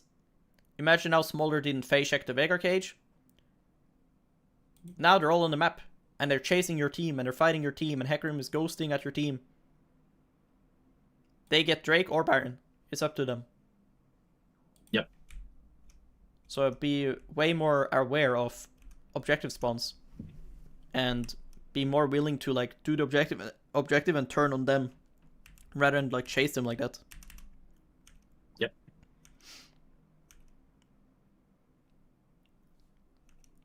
And it's important here that you understand that, yes, this guy is dead, but so is your Vayne. You know? Like, this is a 4v4. Yeah. So, play the fight. For example, here, when I see they're not actually on it, like, this doesn't count as being on it, like it's really healthy, it's fine for a champ like Nocturne to just push mid now. Like, just go mid and throw a Q, and just push it with Stridebreaker and Q. Because you can still ulti. You just ult back. Yes, you can still ulti if a fight happens, but by pushing mid, you add pressure on them.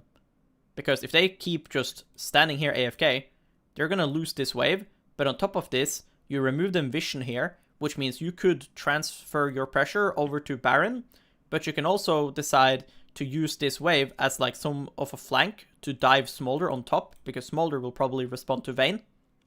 You see? You create new plays. Yep. But if you just stand like this, and they just stand here, nothing is happening, right? We're just watching. Yep. But this can escalate the situation here, which is good for you. You want them to feel pressured. And again, if you can arrive to top here, that could also become a good play. But instead you're doing this, and now it's just like, oh shit, they're all here, and I'm a bit fucked, you know, and Smolder is TPing probably. It was way. But yeah. And now you're useless, and you just have to spectate your team.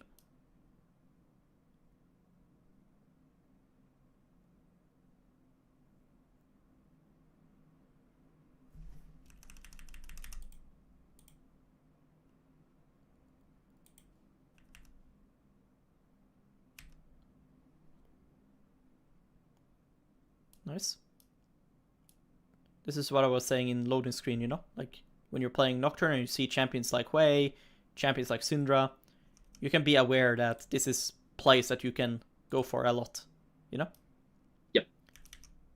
But now, how you play after will be interesting, because I would play really, really slow after I kill Hui. When you make a late game pick like this, the death time is so long, and Hui TP'd in the last situation. So I don't want you now, like what you're doing. Look here. You see how you're clicking? Like, your camera is not on them. You don't see if they're running into you or away from you. And you start going towards them. I really don't like that. Because look at your map. Yes, Smolder is bot. But they are ready to collapse on you and Quinn right now. Your mindset should be connect with these guys. Not make a fight here. Yep. Does that make sense? Does. So again, your blue trinket is your friend. Walking like this is your friend. You see? Yep. Going aggressive now, when you see they're on Vayne, that's fine. But I'm worried that here, you aren't moving your camera and you're just clicking like this already without them going on Vayne. If they now actually go on you and then go on Quinn, it'll be bad. Yep.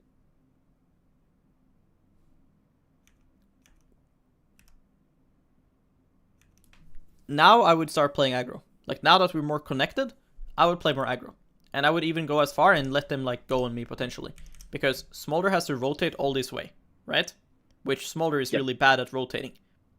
Some champs rotate fast, like Talon, for example, LeBlanc, Zed, these things. But Smolder rotates slowly. So once we are connected, I would walk up, and I would Q them. I would ego on them, Stridebreaker them. I want Alistar to combo me now. Because we are 3v5. Yeah. Makes sense? Like, you should be fighting Alistar in this bush. You see that? We need to retake this control. And if it combos you, and they are allowed to one-shot you without dying, then your teammates are doing something wrong here. Yep. Because now walking up makes less sense. You know, every second that's going, it makes less and less sense. Because now Smolder is coming, and every second that goes, Hui is coming. So if you're now willing to play aggressive, why are you now wanting to do it, but not now? You see what I mean? Yep, I do.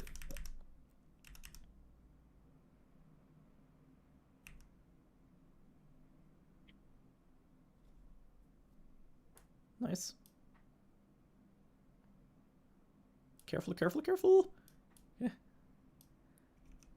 I think you should be very happy once Smolder dies, you just keep your health. Again, like the useless thing, you know? Like, when he's dead, run, run, run. You know? Like, there's not enough urgency on you. Like, here, I'm already running, and I'm queuing. You see? I'm running right now. My cursor's here. I'm running, and I'm casting a Q. Because Garen has lethal on you there. He's just bad. Like, he can just stand here and just auto-attack you like 2 more times, and then you just die.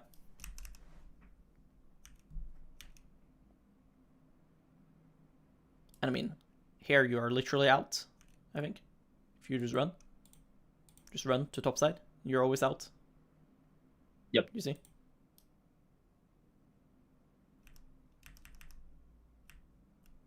But yeah, not like it matters, I think. Your team is getting run down anyways. But to me, the mid game is more important. Like, at this point, this is where, sadly, Nocturne starts to just not feel so good. Because you aren't too tanky and you don't do enough damage. Like, sure, you can still probably kill the Hui most of the time at least, but you can't, like, 1v1 the Garen anymore. You can't really 1v1 Hecarim in most cases. So, at this point, it's not too much to talk about. Like, even if you get these shutdowns and stuff, you're not gonna carry the game, really. And, of course, there's things to look at, but I think the mid and early game is way more important things to get down, you know? Yep. End game, you kind of just reap the consequences of whatever happened mid and early. Because, like, right now you see, like, you are pretty useless now. And I don't think that's a you problem, you know? Yeah. I think that's a problem of the champion. Doesn't mean the champ is bad. The champ is very fucking good, but he's certainly not a late game carry. Yep.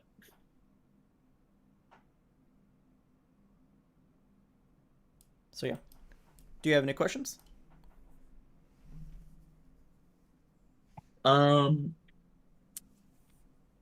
Yeah, kind of more general questions, I think, not necessarily particularly this game is specific. Control warding as a jungler. Yeah. I don't basically ever do it. Okay. I don't really know how to do it. How important is it to do? Well, I don't think it's too important to do, because Sweeper can often do what you want. You know? Like, the difference between Control Ward and Sweeper is just that Control Ward also gives you vision. You know?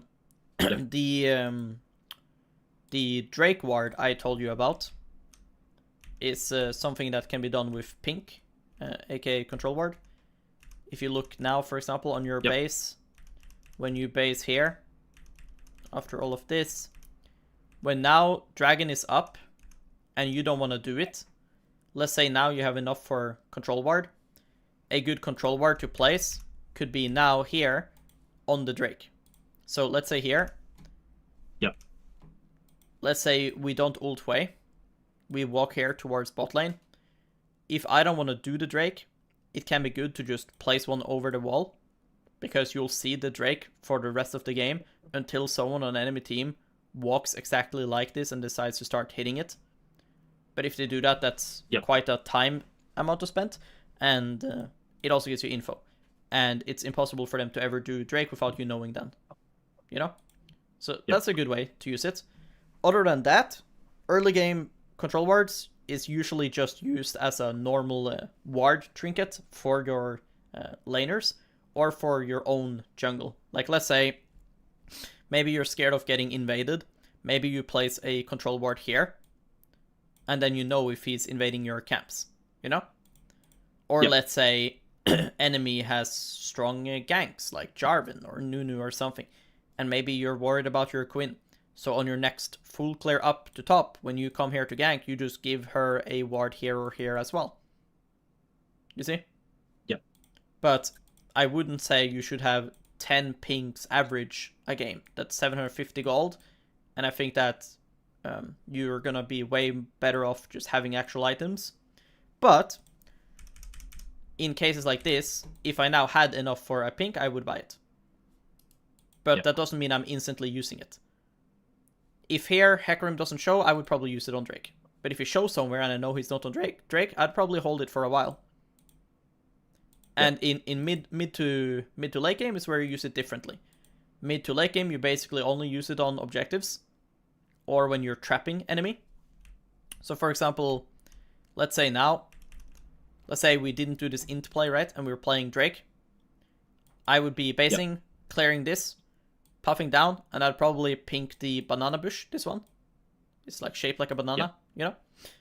So I'd pink the banana bush to stop them from entering. You know? That hence the name Control Ward, right? Yep. Giving you control. But I don't think you should feel too bad about it. It's more important that you understand control and vision in general as a concept before you even start to buy it. Because if you're just buying it to buy it, it'll often be wasted.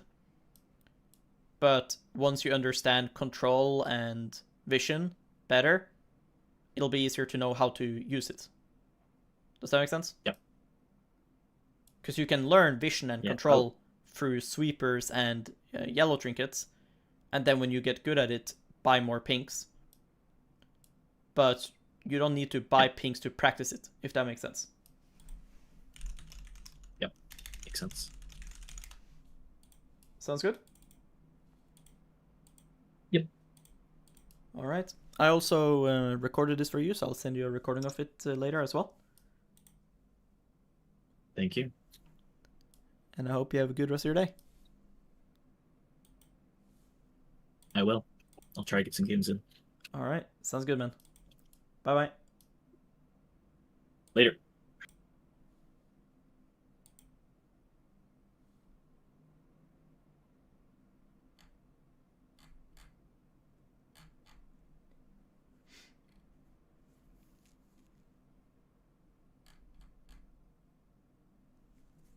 Yo. Hello, chat.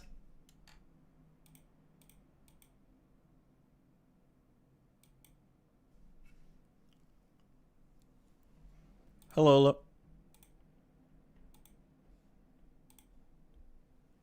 Oh my god, hello, Medusa. Hello, hello.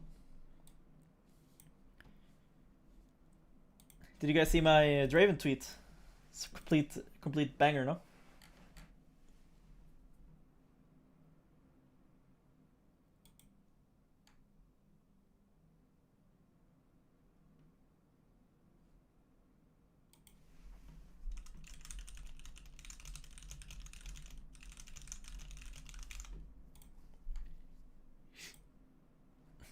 No, I'll show you. You don't need to check it. You don't need to check it, buddy. I'll show you, bro. I'll show you, bro. You don't need to check it. This is so fucking... This is so true, by the way. This is so true. It's unbelievably true. Every single Draven OTP needs to watch this. Next time you play Draven, don't int the whole entire game when you have your passive because your ult will one-shot him! It's so true, by the way. Like... Draven is not what he used to be. Like, you should play for KDA when you play Draven. His ult one-shots, bro. His ult has true damage on it. Like, the execute part is true damage. Because it's just your stack number. Next time you play Draven, don't int the whole entire game when you have your passive because your ult will one-shot him! It scales with stacks? Yes! So then why does every single Draven int? Every time I play Draven, I'm like 1-0-0. I have like 200-300 stacks and I ult someone and then boom! I get 3k gold. Next time you play Draven, don't int the whole entire game when you have your passive because your ult will one-shot him!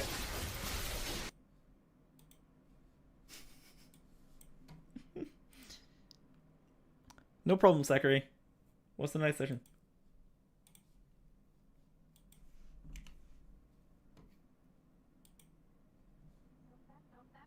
Disco X on the line, just as I suspected. No one really gets over me. I'm unaffected. Why would you try to ever put me second? You're just another groupie to me.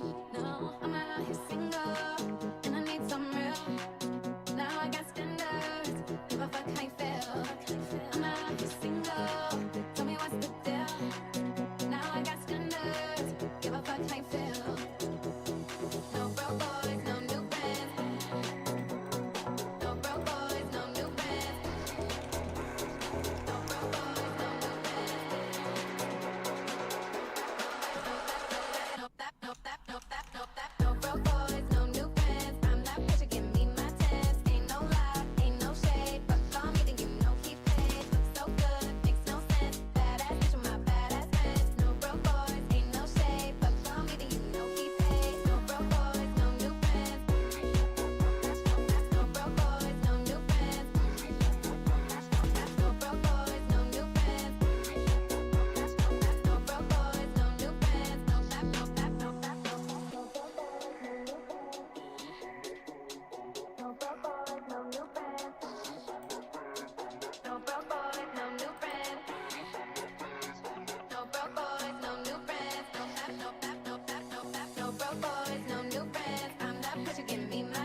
We're doing another coaching.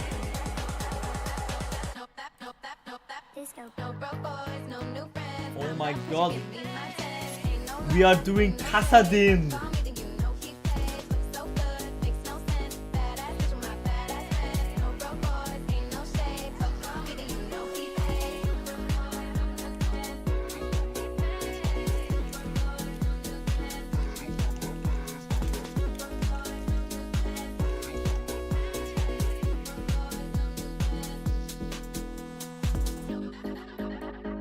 L9 Mafia.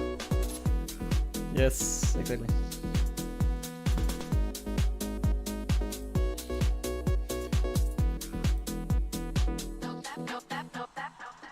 Alright.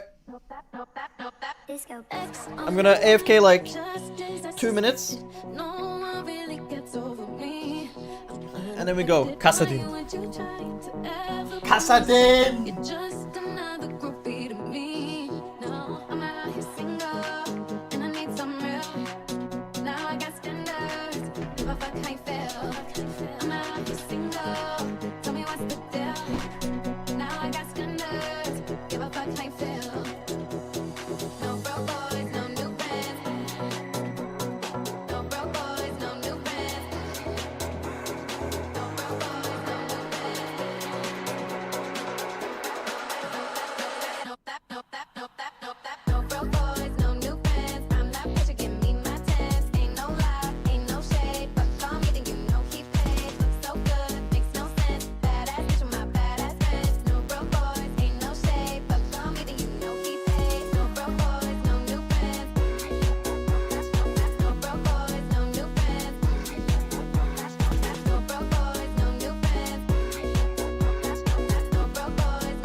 X on the line, just as I suspected. No one really gets over me. I'm unaffected. Why would you try to ever put me second? You're just another groupie to me. No, I'm out here single, and I need some real. Now I got standards. Give a fuck how you feel. I'm out here single. Tell me what's the deal. Now I got standards. Give a fuck how you feel.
No broke boys, no new friends. I'm that pressure, give me my 10. Ain't no lie, ain't no shade. Fuck call me, then you know he paid. Looks so good, makes no sense. Badass bitch with my badass friends. No broke boys, ain't no shade. Fuck call me, then you know he paid. No broke boys.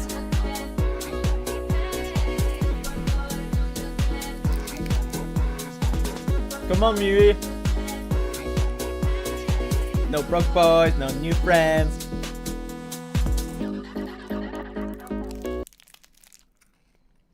Hello. Yeah, I was spamming practice tool, making some content. You think you're normal? No, trust me. Trust me, Muri, I am not normal.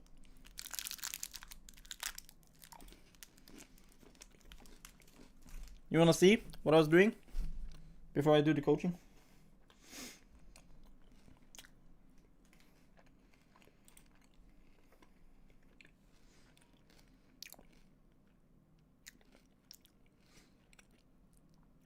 It's the weekend. Trust me, I can show you some great songs later in the stream. But we're doing coaching now. But I'll show you my hours of practice tool.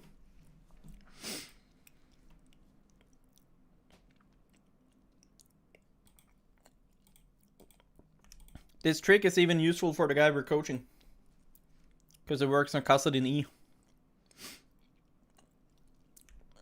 It's about like angling your skill shots. Like you see here, if I straight line my Q2 right, as Aatrox, it's not gonna hit. But if I edge it,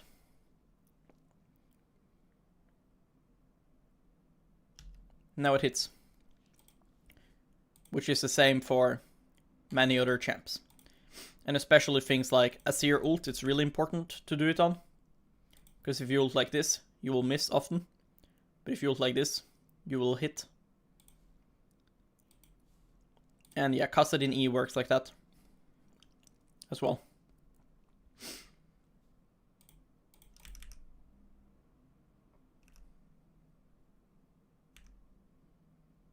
See? This is a really important thing. It's just basic math. Yeah, but watch people's POVs and watch people lane and watch them teamfight, and you don't see them do it. Now, not to glaze myself, but go and watch my Azir and watch my Malzahar Qs and watch me play these champs, and you will see me do it. But yes, it is maths. Anyways, alerts off. Say goodbye to the Veigar bottom right. Bottom right, Veigar, say goodbye to him. We're removing him. And I go coach. What's for dinner today? I haven't eaten yet. Well, I haven't eaten dinner yet.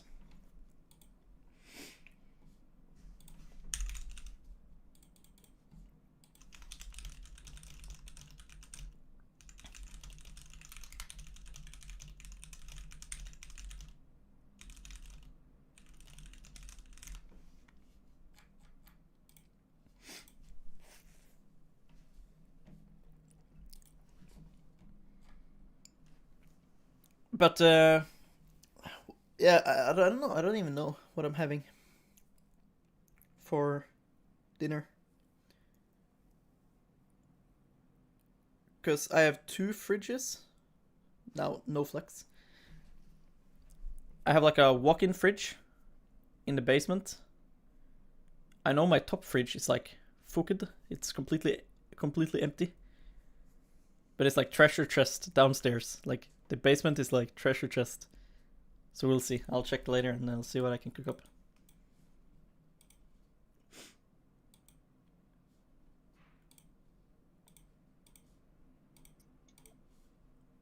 Hello?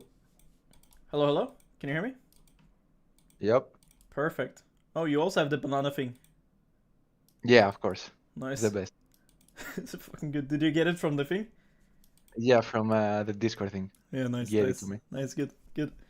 Can you see my screen? Yeah, I can. Perfect. Alright. So I'll be recording this for you as well. So you can rewatch it.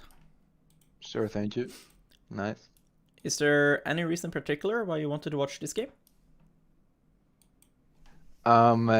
Because I believe this game is one of the best recordings that I have. Okay. Other games have been pretty shit. Like today's games were atrocious. Okay. I have nothing to show for today's games. Like you But feel like this you played game, good this game or what? yeah, I believe I played decent. Mm-hmm. Alright. And yeah, that's all basically. Sounds good.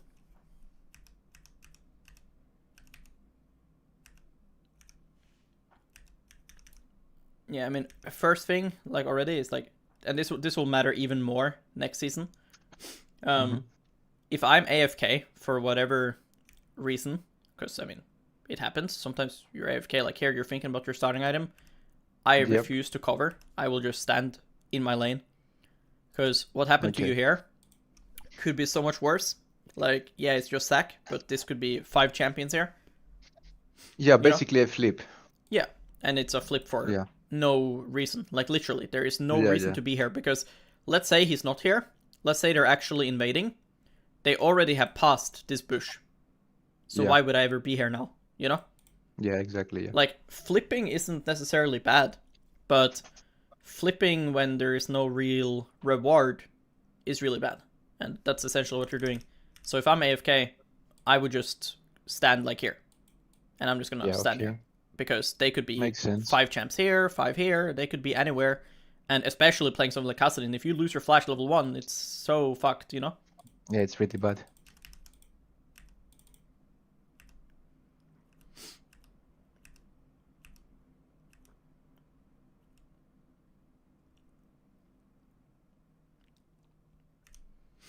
I think level 1, like obviously Kassadin is not Syndra or Orion or like something that you're gonna do too much in lane with, but there's still a lot of like tricks to do when it comes to getting good farm and stuff. For example, like your champion level 1 is obviously really weak, but being able to stand here is really nice because you want to make sure that you can try to queue and pull the casters up. You want the casters and the melees to be more over here. It's much easier for you to actually farm then, because if I can move the wave towards my tower, he has to go deeper in the lane to poke me, Yeah. meaning that he has to actually tank the casters himself. So what I do is I just stand here and I keep fishing for Qs. Like you see So how you you get start the to leave? aggro. Yeah. Like you see how you started Yeah. to leave? I wouldn't do that. hmm I would just keep standing here and I would try to queue in a way where everything hits me. Just queue and then they should, if I'm here, they should all target me. I pull Yeah, I them can see it. over to this side and then it's much easier to farm. You know? Yep. Makes sense.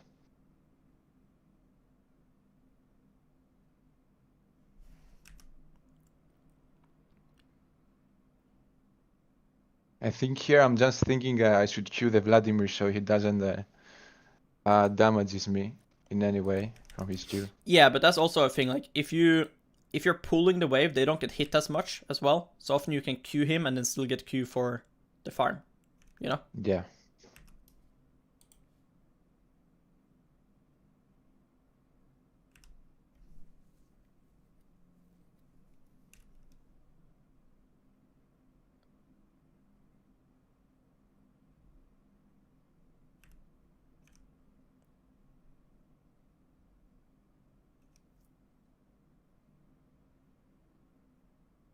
Something to think about here is if you're gonna queue now, and often now you will still want to walk up and farm, right? So what I do is The casters, yeah. yes. So this is very much about like spacing. Again, like Kassadin is not like Ori. Like you don't space for trade, but you space on how you want to farm. So versus Vlad is really easy because when he gets his red Q, most of them will want to use it. So I Yeah. don't like that you're playing this distance when his Q range is this, right? You should be here because you want to make sure that when he's in Q animation, you can try to sneak an auto onto this. You see here? Imagine you're now here, Yeah, yeah. clicking back and forth. If you see him in the queue, you just walk up, you just auto this, and all he can do is just auto attack you, and then you can queue the final one. You see what I mean? Yeah, makes sense.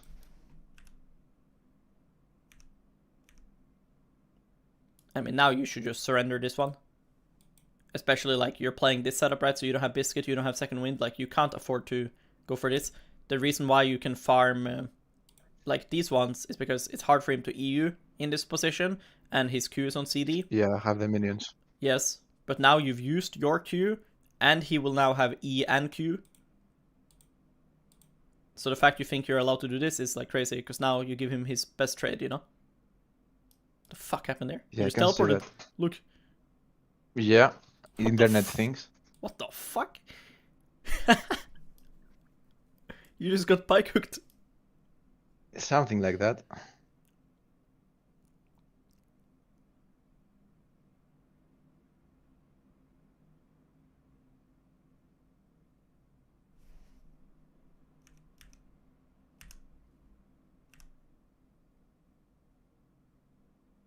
Yeah, we're chilling, it's good. Yeah, pretty chill lane. I mostly avoid him. Don't try to interact Yeah. with him at all. Of course. No reason, I believe. I mean, he will just Especially heal and into you will Vlad. take... Yeah. Yeah, You will of just take course. damage and he will heal. Also, I've been trying these runes. Mhm. I haven't stuck to a particular rune page. I've played like First Strike, Biscuits, everything. But I'm just trying to see what I like. Mhm. Especially because this elo is not it's a EMN master, so it's not that high of an elo. Yeah, So they aren't you that can good at get laning. around. Yeah. Yeah, you can get around some. Yeah. But why do you You think why do you think this is better than like Sudden Impact and Ultimate I Hunter? think that I just trolled this one. Okay, sounds good. Like, yeah. Yeah, okay. In another game, I went the Ultimate Hunter and I think Sudden Impact or Yeah. something like that. I think that if you go airy, you have to go Sudden Impact, because the airy with the Sudden Impact is such a good combo. You know? Okay. Because you just Q and I then... remember in this game, Mhm. this game I thought about haste, but because I have Legend Haste, Yeah. but the it thing is, wasn't really like, that optimal. the thing is, with airy and Sudden Impact, you can like Q the guy, and then you just ult, and the airy procs the Sudden Impact, you know? So it's pretty good Okay. synergy.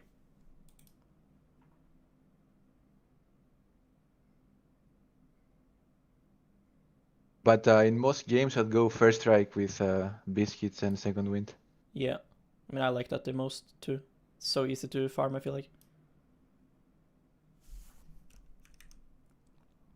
Something I would do different here, especially like when it comes to like awareness, like every game you play, like when you play Kassadin, this timer in the game is always awkward, because like Yeah. he's now leaving his The jungle. jungler will want to take Yes, the crab and into fight. Yeah. exactly. So to me, I'm hyper aware of like who is coming to fight him. Can I block my lane opponent? Can I stall him a little bit to buy time for Hecarim? Is it even needed? When you play Kassadin, seeing your own lane is like so irrelevant. Like, there's nothing more to see here that would make me do anything. You know what I mean? There's no skill shots to dodge. There's no trade for me to do. Yeah. So like, I want to look at Hecarim here, and I want to look at Tab, and I want to see like Jin's health. I want to know like, can I now walk up on my next Q and fight the Vlad a bit? Can I like go into him here and make him fight me so he doesn't come? Is it even needed? Like, Hecarim probably has already one-shotted the crab, you know? But you should... Yeah. This is how you should be thinking this entire time. And Yeah, you this need to whole be... time haven't pressed tab or haven't Yeah. checked the Hecarim or anything. Yes. Because in my head I'm just thinking I cannot really help at this point. I'm pretty useless. So I'll just stick to the farm. Don't want to miss any minions. Yeah. Maybe No, try you to should... block Vladimir from Exactly, like, you should never ever rotating. move here. It's just... Yeah. You can just try to see if you can get a quick trade with him and lose like Yeah. 70, 100 health. Because sometimes that can be good. Sometimes it's useless. But to know that, I need to even know, like... I don't even know enemy support right now. Like, maybe enemy support is 100 health. I have no idea. And Yeah. if you play a, like, APM intensive lane, like you're playing Orianna against Irelia, where she's jumping all the time, maybe you'll have bad awareness. But You're playing Kassadin Vladimir. There's nothing to look Yeah, I at. have the time to check. Yes. Yeah. And the only way you lose as Kassadin really is the game blowing up early. So if you can think about these type of things, it can be good. And again, with the spacing thing for farm, it's really important to me that you don't have to E this, and you make sure that he actually has to punish you. Like, you should be here, and you should be forcing him to have to click into you for you to E this. You see? Yeah. Like, he's queuing this. And you have a free auto attack on this, but now you E. I should have used the yeah.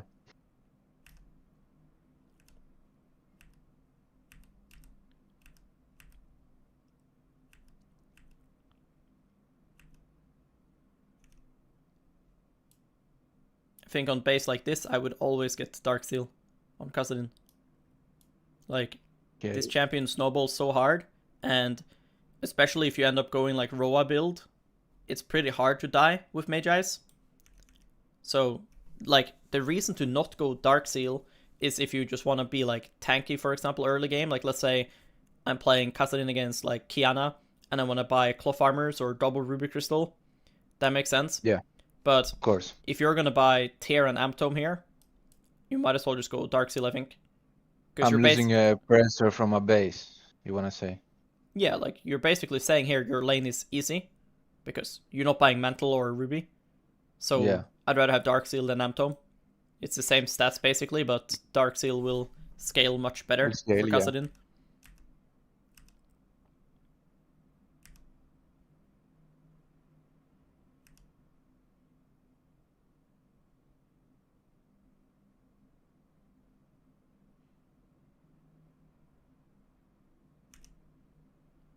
Here is where we're very different, because to me right now, the game is pretty GG, is how I see it, because he can't crash this now unless he runs at me. So when he shows that he's hesitating, like, look, some players now will run Yeah, at yeah. you with the wave, right? But when he does this, I'm just tanking the wave. And maybe I will E like this to kill these two. Together too, yeah. Yeah, but I'm not Eing the entire wave and letting it be in middle. It's just no reason. You know? But you're Yep. just standing here, and you just make your wave so much harder to farm. Like now, these are getting pulled into tower, and you have to farm them, you have to Q this. He can just stand here and auto-attack you the entire time. You see? But So- that's the thing, because you can see that the Vladimir Hmm? is playing like shit as well. So it gives me the room as well to make such plays. Can you see what I'm saying? Yeah, like you're saying Because I'm he's not bad, so you Punished can... from Yes. yeah, which But- is not a correct thought, but it's true nonetheless. Yes, but my rule with that, right? Because it's really true. Especially when I'm like smurfing, for example, I do play around that. But if I'm in a situation where I can do a play, but it'll only work if they're bad, but I think the reward is Yeah. really good, and I know they're bad, then I'll do it. But here, it's just bad. There's nothing good about what you did, you know? Like, Eing him Yeah. was useless. You don't have mana flow banned. He's now full health anyways, right? And now, Mhm. it's just worse wave state. Whereas, if you did what I said, which is here, if I'm playing, and he starts to run away, I'm clicking down now. I'm clicking here, and I'm forcing him With the to have wave, to run yeah. at me. If he runs at me, then I'll farm, you know? And I'll run. Mhm. But you're just eating the whole wave. Now it's harder to farm. So if he just stands his ground here, you know, he will just auto-attack you a lot of times. You can show me, yeah.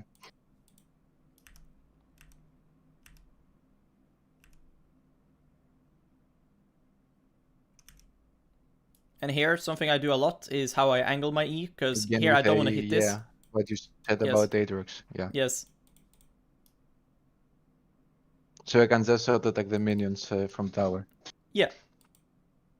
Because now, like, everyone that's good at laning, when you do this to the wave, he knows now this dies to tower shot. So it's just dead. So you have to auto-attack it now. But then he will fist you. You see? Yeah. So now, if Makes he's sense. smart, he just walks up and right-clicks you. but he's like NPC, you know? But it's, again, what you Yeah. said, like, yes, you know he's bad, but what's the advantage of what you did? It's not like, oh, I'm diving bot now. You're still here farming minions, right? So it doesn't matter that he's bad, because you didn't gain anything. You see what I mean? So yeah, just make sure your E doesn't actually hit the wave. I want a healthy wave, so I don't have to actually walk up. I would just E him like this, and then I would just walk up like this, pull them up, and then I'm chilling. Then I don't have to like int for farm. Because like you're getting chunked, which is bad. I want to lose my health when I'm 6 trying to push out and roaming, right? That's when I want to lose health. But if I lose my health just farming like this, then that's pretty bad.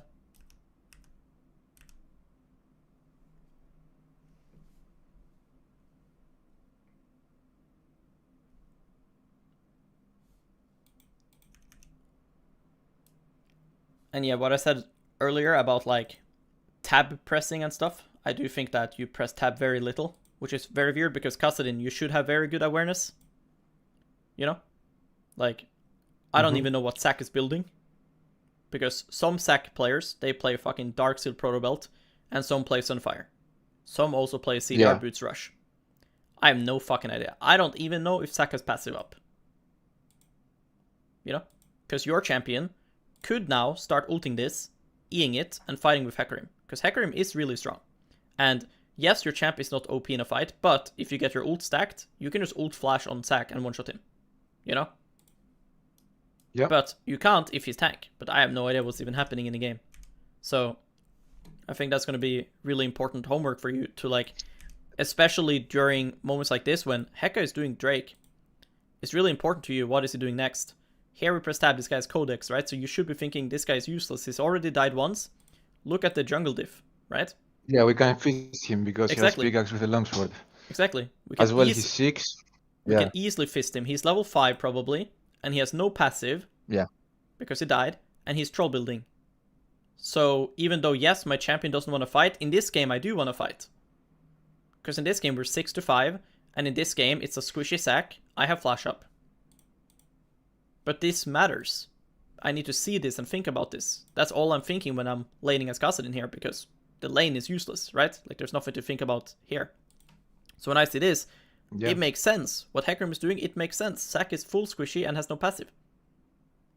It's not like Vladimir is OP in this fight either, right? It's not like it's Akshan with Ignite, PTA, one-shotting everyone. He's pretty useless too, right? But you're like playing this sequence as if Heka is like completely trolling, like he's useless, but he's not useless.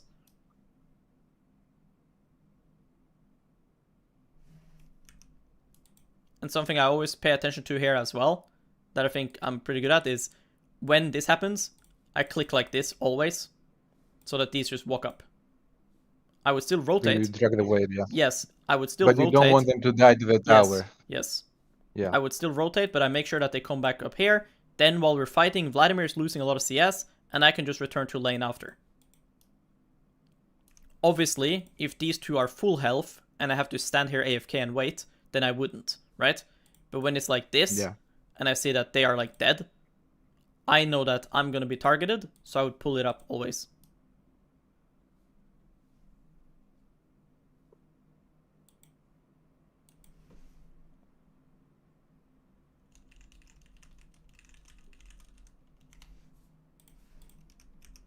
So here, should I have just moved instantly to try to help the Hecarim? Well, I would here, when I see this, I would play to push here. Like, I would be ulting and Wing and Qing the wave to get my E, and I'd push and move. Because I think it's a good fight. I think Zac will always die. Yeah. Zac is like full squishy, Codex, probably no flash as well because he died earlier. Which, if you're checking chat, you would probably see someone ping it. So I think fighting makes sense. But, again, the mindset has to be Zac is the only one that's killable.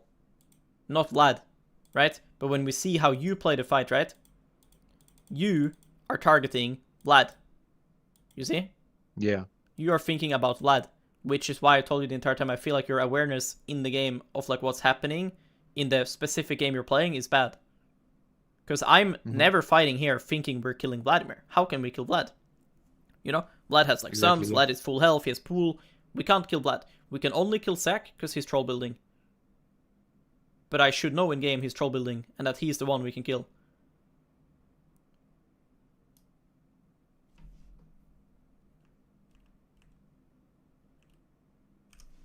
Nice.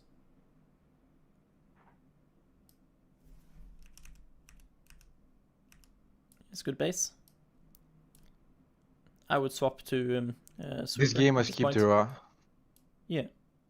I think it's I fine. never go sweeper actually. I don't know. I don't know when you should go sweeper, when you should go far side. But I just don't know when to go.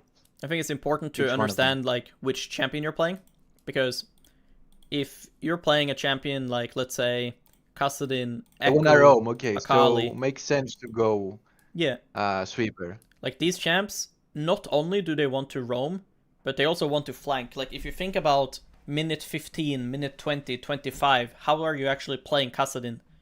You are looking for angles, right? yeah, You're looking for for the flank. flanks. So to help your flanks and find angles, you need Sweeper. If I'm playing Lux, Yeah. I don't really like Sweeper, right? Because I'm playing far away, I need Blue Trinket. You know? Yeah, makes sense. Like, Because my main is Yasuo as well, so it's a different champ. I was kinda OTP for some time, Mhm. and it's a different playstyle. yeah. I mean, for Yasuo, for example, Yellow Trinket for a long time can be very good. You know? Yeah, that's what I do. Yeah. Yeah. But for And Kassadin, like, We when then I play switch to blue Kassadin, side. the moment I feel like I'm able to just kind of You roam, can go roam. yes. Like now, Yeah. you're strong as fuck now. Like you one-shot waves, I would go Sweeper now every time.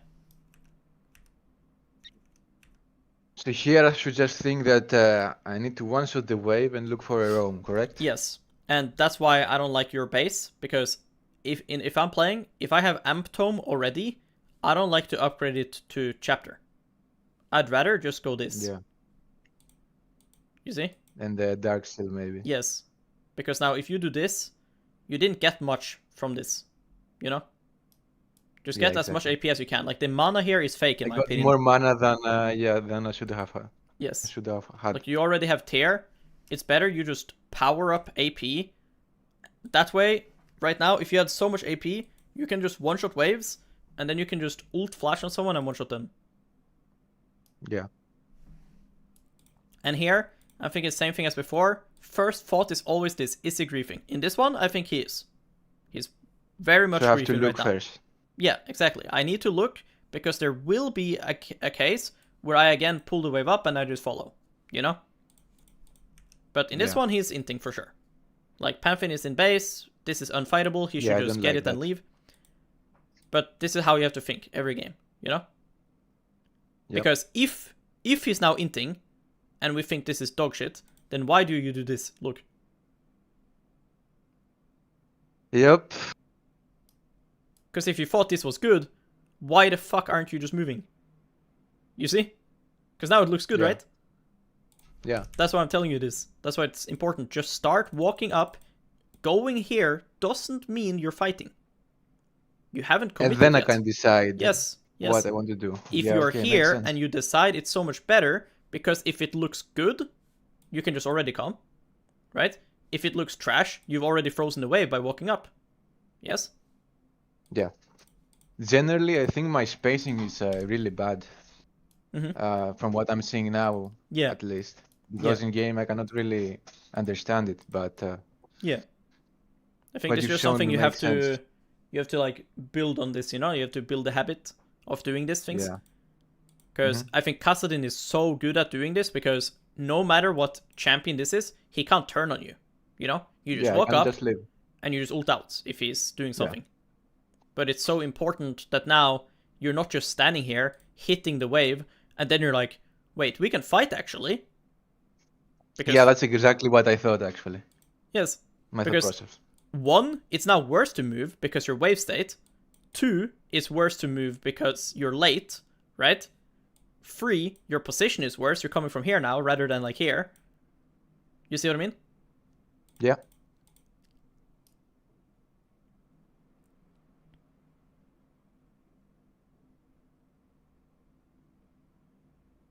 Yeah, it's a free triple kill.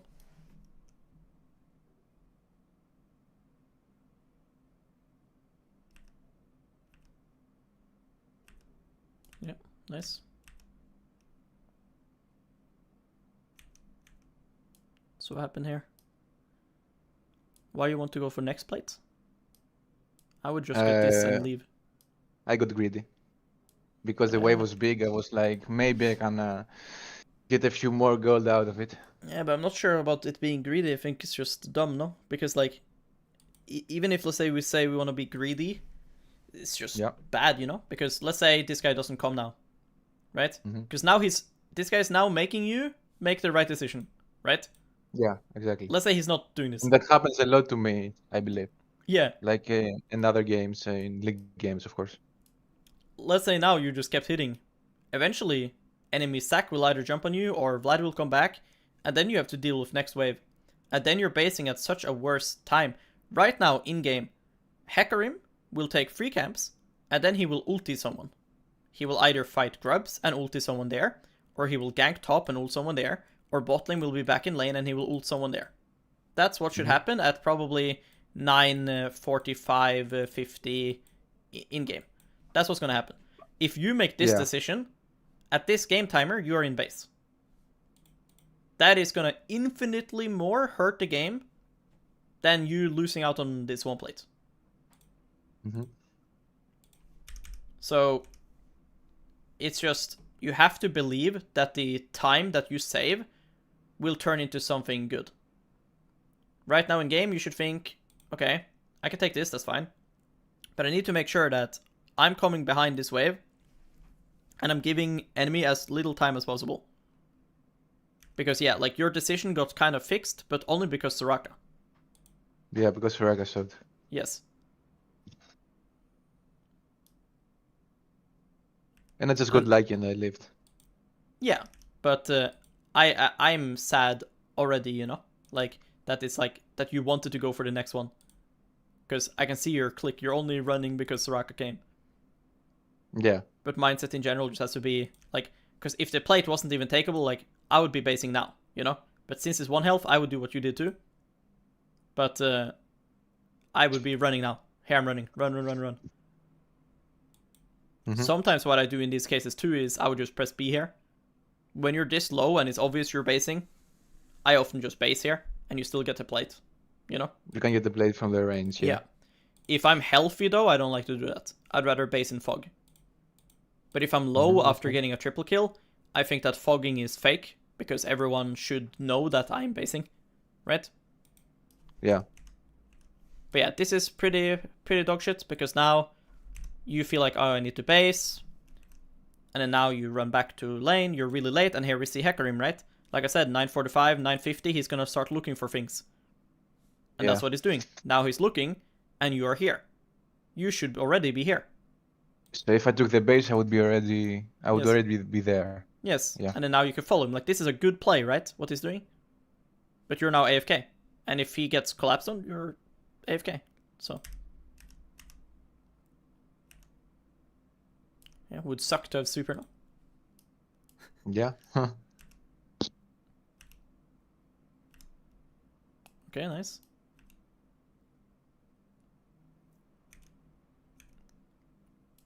When I see this, that my bot is pushing, and Jhin dies, something I love to do on champs like Kassadin is to proxy kill him.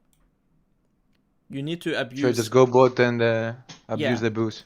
Like, you need to abuse Kassadin's, like, map terrain.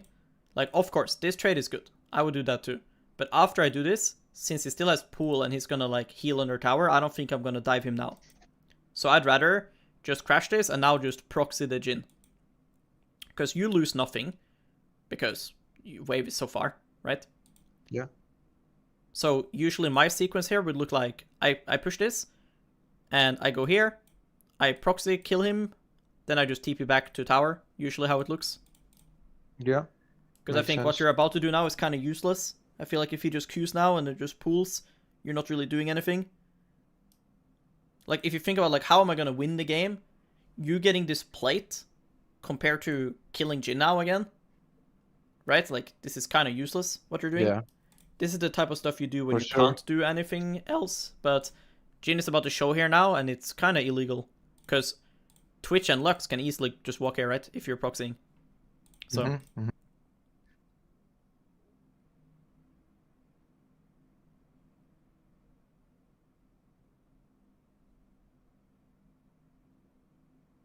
support is balanced. Yep. But yeah, I think Jin would instantly ult F4. Like, imagine here, Soraka comes mid to heal this guy, and you're now diving Jin. That guy is selling his items, and you got your free LP, you know? Yes, definitely. And that's the luxury you have, you know, when you play a champ like Kassadin, because with the Syndra Oriana thing again, like, if I'm playing Oriana, my gameplay is different. I would do what you're doing. Because as Oriana, it's really hard to get to proxy here. Like, it's scarier because I could get caught, but also getting there is just harder, right? But as Kassadin, Yeah. this is the luxury you have. Like, when Kassadin gets through lane and you start to win like this, your You roams don't are need so to move good. away from the lane. Yes. Yeah. Like I said, though, like, if you can dive him here, it's very good what you're doing, but you just can't. Yes, go for it. Yeah, but he has W. Yes. So just go proxy. Plus, you would get to ward their Raptor entrance here as well, which is going to be nice vision to get as well. And it's very rare that he denies you this play too, by the way. A lot of people here, they just Q and E it as well. So, but like I said, Okay. even if you lose this plate, proxying and diving the Jin Soraka is infinitely Yeah, he loses better for the game. like a whole more wave, plates bot lane. Yeah, I Yes. get what you're saying. And he loses mental and But that sort of thing, I'm not thinking while I'm playing the game. I don't contribute like the factor that he's gonna lose a wave as well. He's gonna tilt. Mhm. It just doesn't come through my mind. yeah. I mean, I think what should the way I see it is when it comes to like strategies like this in League, you need to kind of have like your own playbook. What I mean is like a list of like ideas and What to do. concepts that you kind of try to do. Like proxying him is one option, and proxying him can be good because he loses wave, right? And he tilts. We get plates, blah blah blah, right? Mhm. Other plays I have is maybe I can counter gank top lane here, right? That can be good for other reasons. Maybe my Pantheon has a large shutdown, right? If he has large shutdown, maybe it's better to cover him. You know what I mean? Yeah, okay, makes sense. But you need to be first aware of these concepts. Like, now you know, okay, yeah, I could proxy him, okay. Next time I can think about it if the situation is the same. And then same with like the pulling of the wave. Like, it's hard to think about that when you don't even know about the concept. Now you know about the concept, and you know why it's good, Mhm. why it's not good. Like, if he can turn on you, it's not good. But Kassadin is usually safe, right? So Yeah. it's very good to do with Kassadin. But yeah, you need like a playbook list of concepts that you kind of know and are aware of, and you practice it, and eventually it comes into your autopilot, you know? Like, all Yeah. these things I'm saying, like, I would be doing like 4 a.m. playing Kassadin because it's second nature at this point. But Yeah. when you're learning it, you have to practice it more. Because right now, to me, it looks like you're playing Syndra, you know? Or like Oriana. Hmm. But Kassadin just can't play this way because you're not actually achieving anything. Like, yeah, he's chunked. Great. But him being chunked means you're gonna have push and control. It doesn't mean he will die. If you're now Oriana, this guy is dove. Yes? You just QW and QW again, Yeah. he's dead. But when you're Kassadin here, it's hard to fully break him compared to just diving bot lane here. It's completely GG.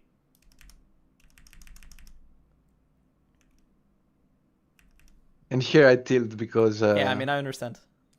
It's like, if I'm playing Syndra there and we aren't playing mid, it's tilting too. But if I'm playing Kassadin, I wouldn't be going for the mid play.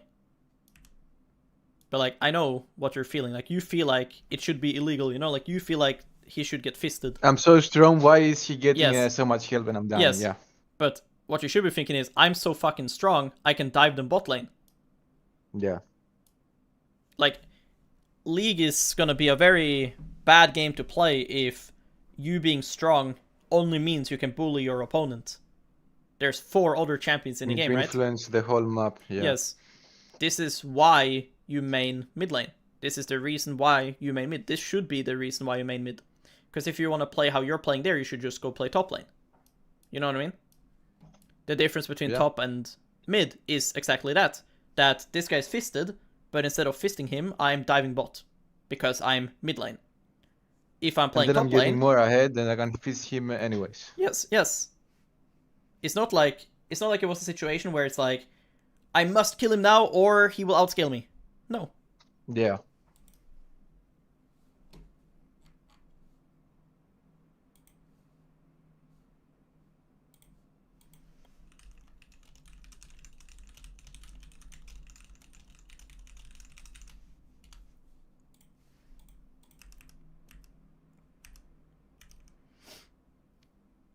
Now here, similar thing I was talking about before. My team now, starting to play aggro. Mm-hmm. I always act right now. You know? Like, I'm always, like, I'm here, hitting this. I'm, like, telling him, like, if you start moving, I'm ready to jump on you. You know? So I'm in range always. Yes, like, here, I don't know what he's doing. He could go here and ward. Yeah, he's out of He it. can go here and ward. He can base. I don't know. And my team don't know. They just know he's missing. But that's really bad, because, for example, Pantheon now could just think, I assume Vladimir is here because my team is playing here. And then he starts to fight and Vlad is top. But if you are just here, you would know. You'd still farm everything, but you would know if he's going top side or bot side. Obviously, in hindsight, he's cosplaying you, right? So he's like being useless. He's just watching you farm. Yeah.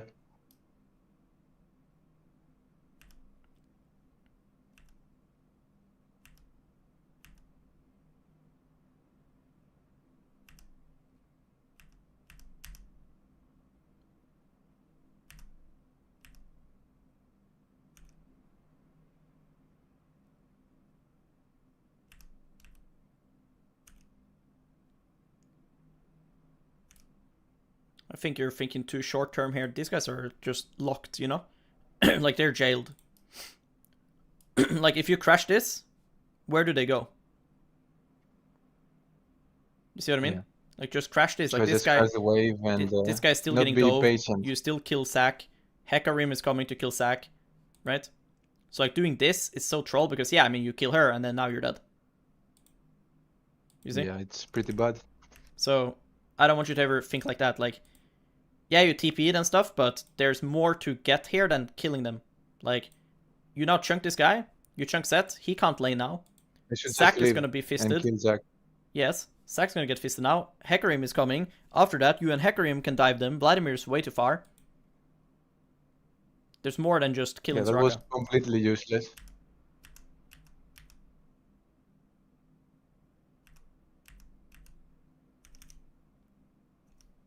And here, I think that right now, you're about to make a really important decision in the game.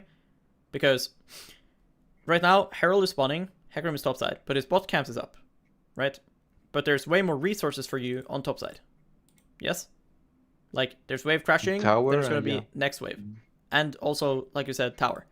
This guy's tempo is really bad. Yes? Like, he still needs to base. Yeah. And you're going bot, but this wave is So fake. we should be able to get the Herald for free now. Yeah, I mean, right now, it should be free Herald. And also, if you're topside, it looks to me to be a free tower. Personally. But, if you go bot... in that case... If you go bot, it's just one wave. You see this wave? Yeah. That's the only thing you're getting. You know? Which, of course, here, Hecarim took the wave. Right? So it's only one wave on top too. But you need to realize, Set here is running for his life to base. Yes? Yeah. And Pantheon here can just come top with ulti. Like, look where the wave is. See? This is the wave on bot. They're not going to get anything done on bot lane. Enemy team. You see what I mean? Yeah. You and Hecarim can be topside with Pantheon ulti in range. You can push out here. And if you see Hecarim do this, you can just push top and base and go bot.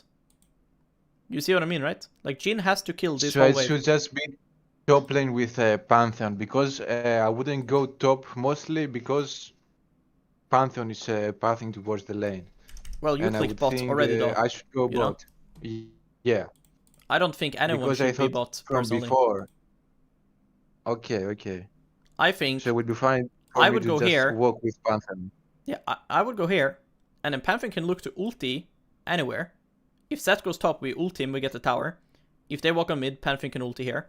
But you go top, you push this next wave, and if Hecarim bases and goes bot side, you just base because you push top, and you can collect bot under tower, you know?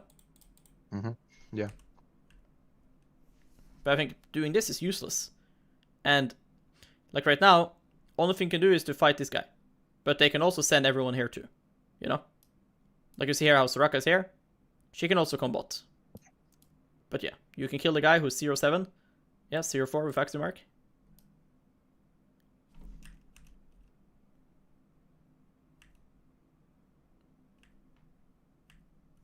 This is good.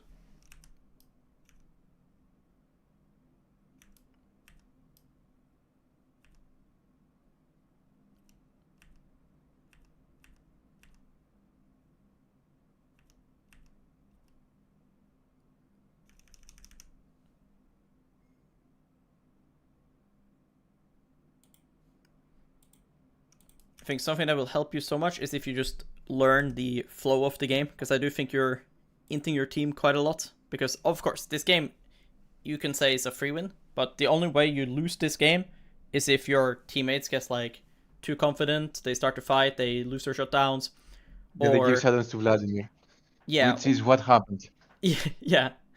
Or, like, let's say you aren't where you should be, and they get outnumbered. Yeah, for sure, that as well, because many times I'm doubting whether I should be there or not. Was it Yes. a good play? Was it bad? Because right now, what I'm thinking is, no ults. My team probably just wants to farm and chill, which is what's happening. Which means, right now, you can also farm and chill. That's fine. But you need to make sure that when your team is ready to fight again, you are ready to do something. That doesn't mean you have to fight with them, but you need to at least be like, let's say your team is Can fighting push the here, side lane. you need to be hitting It this. should be bot. Yeah, Yes, makes sense. like something. So when I see now Jhin is here, if I'm not gonna get this tower now, just base. I just leave, yeah. You can just base, sell D-Shield, get Seraphs. But when you do this, this is so bad. Because now, even if you get this tower, like I wouldn't do this even if I get the tower. Because we're gonna get this tower anyways. We are so ahead right now. Yes? This tower is ours on a single cannon wave. Yes? Yeah. So now I'm trading this tower, let's say we got it. I'm trading this tower for my tempo to be terrible. Now look, Vlad. Vlad is spawning, going towards bot lane. You don't even arrive in base before Vlad even shows on bot. You see? This is not how you win a game of League. This is how you play when this guy has 500 gold shutdown and we're losing. And we're like, please int, and we kill him. Yeah. But when we're winning, we don't play like this. You should be right now here with Seraphs pushing out bot lane. And then either, 1, rotating to this after pushing bot deep, or 2, playing this, you know? Yeah. Because this is not how you win the game. This is just useless. You're just taking farm from Twitch while griefing your tempo, while there's also farm for your bot. And now the 0-5 Jhin is now 0-6. And now Vlad is pushing side, you're losing bot farm. And now you can see, you would have Seraphs if you sold the D-Shield earlier. But you can also just not care about the Seraphs, to be honest, and just be bot is also fine, because we're already ahead. But now I'm losing farm, and my Heka is starting this, because now his ult is up. Like I said, your team is gonna chill until they are ready, which is what's happening. Now Hecarim is ready, now he's fighting, he's doing things. And you're now useless here. And here is about macro again. If this happens, if now Pantheon dies on top, if I see this, that he's low or dead, I'm always going top here. Because again, why am I going bot? There's one wave bot, this one. This wave is fake, yes? Yeah. So both lanes is one wave. So there is no more value going here. This objective is up, and it's easier to take than this one. Yes? Yeah, of course. By going topside, I'm next to Hecarim, which means opportunities. Invades, dives, ganks. Yes? Can control the top side of the map. Yes. If you go bot lane now, Mhm. the only I'm alone. advantage is you can get tier 2 if they all disconnect from the game. Yeah, but I don't think it's happening. Yes, it should never ever happen, because They the won't- time it they takes won't to be go able to from happen. here to here and then hit the tower as 0 grubs Kassadin takes a minute and a half, you know? Yeah. So when I see now that Pantheon is really low or dead, I'm just gonna take over his lane. If I arrive and he's still alive, I can kill the set myself. He bases.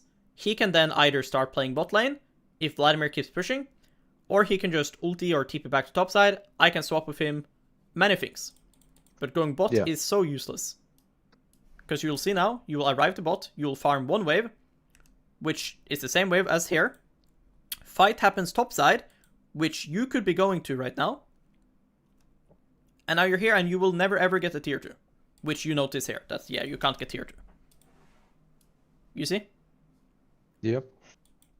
And this is regardless what champion you're playing. This is just important macro to understand here when I'm basing. Which side do I actually want to play? Like, where are we playing as a team? Where do I want to play? Because that it doesn't always have to be the same, you know? It doesn't have to be my team is playing top, so I have to be top. No, it's just a bonus. It's a fact that this is up, while also this is up, and my team is topside, and the fact Pantheon is also really low, so taking over his lane for him means that I'm fighting against someone that's low. It's pretty grave to go bot. Yeah.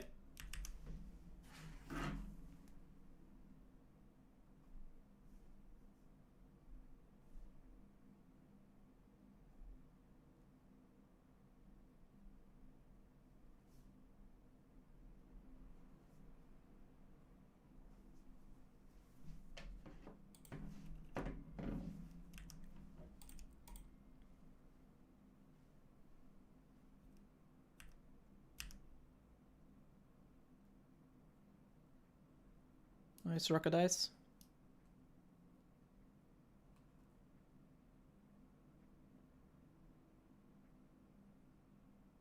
I would be basing Like, even here. though I made so many mistakes, you can see that the game's... Yeah. It's not... it's pretty winnable still. Should be won, basically. Should be free.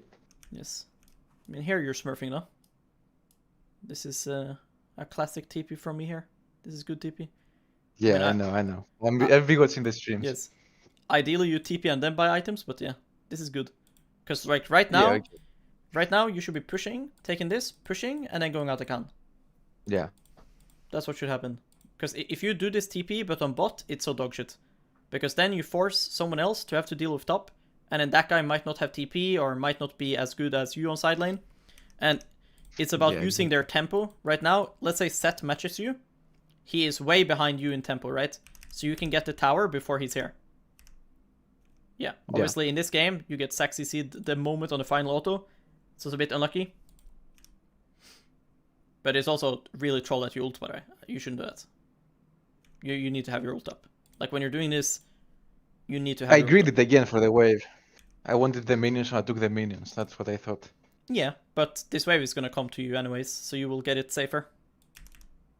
But the play is good. But it's all we need to understand why is it good. It's good because of the time that you're ahead of them, which is why I'm saying it's important when you do this that you're TPing, like right now. You see, like you base and then you immediately TP, because it's all about seconds. Everyone's you know? dead. Exactly. If they're all alive here, I'm not fucking TPing top and hitting tower, right? Of course. I'm only doing it because they're dead. But this means I have to TP now. Because if you did do that, if you did TP like properly, I'm already there now. I'd go in the tower. Yes, because it's all like so time specific. And then it's important you push out top and then you end up on bot.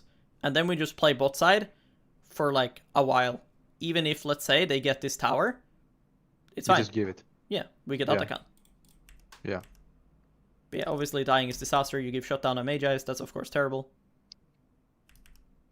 But I don't think Yeah, it's a pretty bad. I don't think it's a bad decision. I think just TP faster and keep your ult, and then you never ever die. Yeah. I need to respect the enemy more, I believe. Yeah, just a little bit. Because in the back of my head, I'm still thinking, but these guys are so dog shit, so Yeah, but there's I'm levels not to gonna it, right? respect Like them. like Yeah, how of course, of bad course. do they have to be to not land sack E on you under tower? You know, like it's Yeah, that's nobody's that bad, right? Like of course. it's pretty impressive if it's that bad. But it's UNE, so That's true. I've seen it. Yeah, I'm sure. I mean, I've seen some disgusting things too, but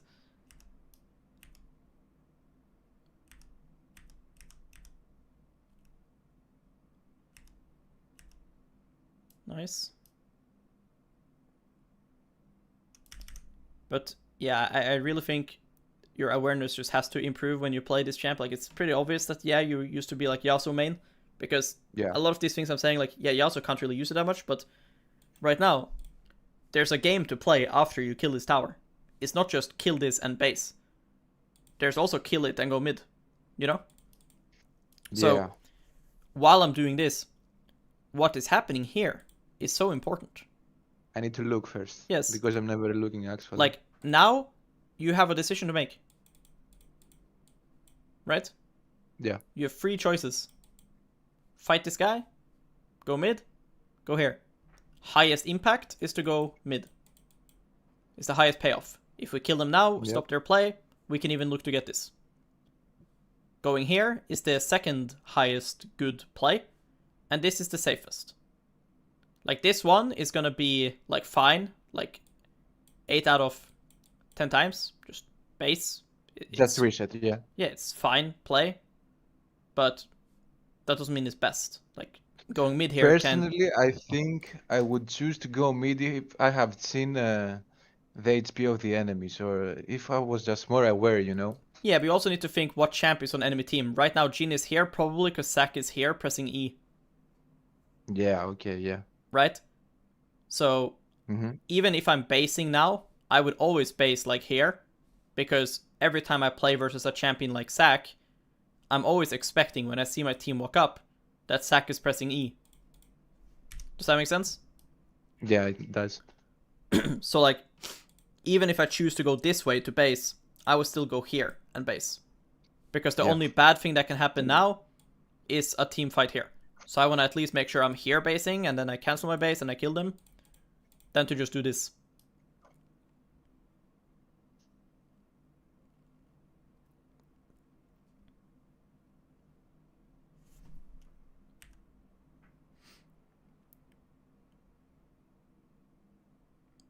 If this happens, I would instantly TP top or mid.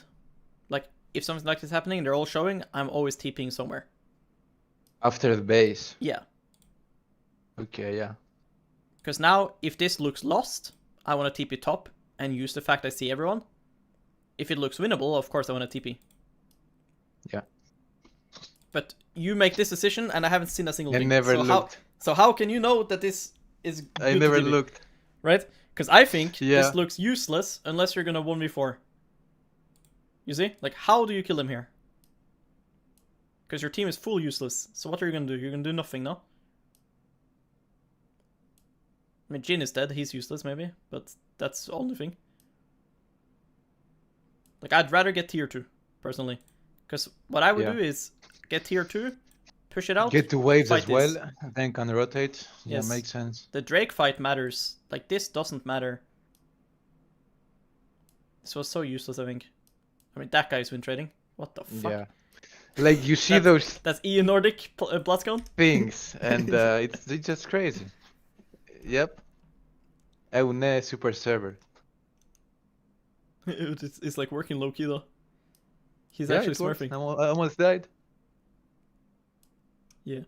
But I think that when your team fights on mid, if you are not even looking at the fight, you should just TP top. Because it's like the recall thing, you know? It'll be more Yeah. often good to TP here than to TP here. Because if you TP top, you always get tier 2 here. You know? If they're fighting Yeah, mid. it was low. I didn't even check it beforehand. So Yes. if I just check top, I could see that the tower is low and get it and rotate. Yeah, but checking top, you should have probably done already, like, way back, right? That should be in the back of your mind already here. Like, already here, you should be like, oh, this is low, so I can keep that in mind, and later I can take it, you know? Yeah, okay. And yeah, you have to be very active on the map like that when you play Kassadin, because you have so many options. That's the good thing about this champ, is like, you're the most mobile mid-champ in the game. Okay, you should look Soraka.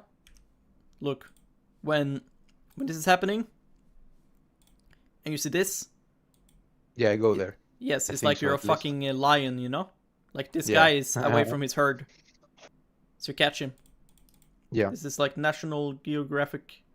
Here we go. Yes, you avoid the wall as well. It's good, using the wall. Nice. That's right. Goodbye, Soraka.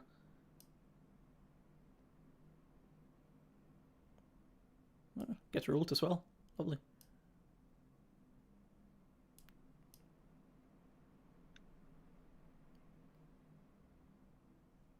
Okay, I mean, when your ult is reset and you W sack, it's fine. You'll have mana. Yeah, I know. Yeah.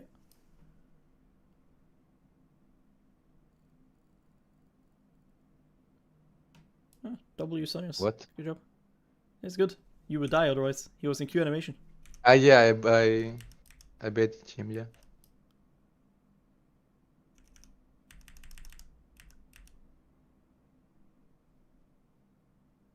Yeah, still no sweeper though. It's disgusting. Yeah. Here I wouldn't ever go side lane. Like you see here how you're clicking. The problem you'll have now is when you arrive here, if you commit to this, like, you will just end up bot without TP. Everyone enemy team is on the map. You know? I'm always going mid here. I'm pushing out mid and I'm staying top side of the map until I'm close to having TP at least. So yeah, you fix it, which is good. I think I clicked there just to see, just to have some time to make the decision.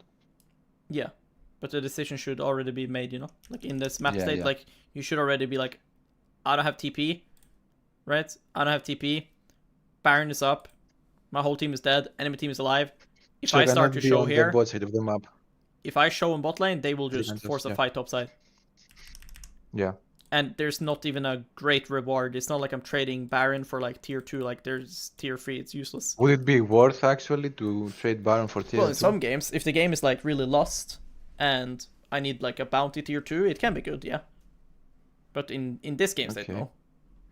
In this game state, you Yeah, always sure. stay topside.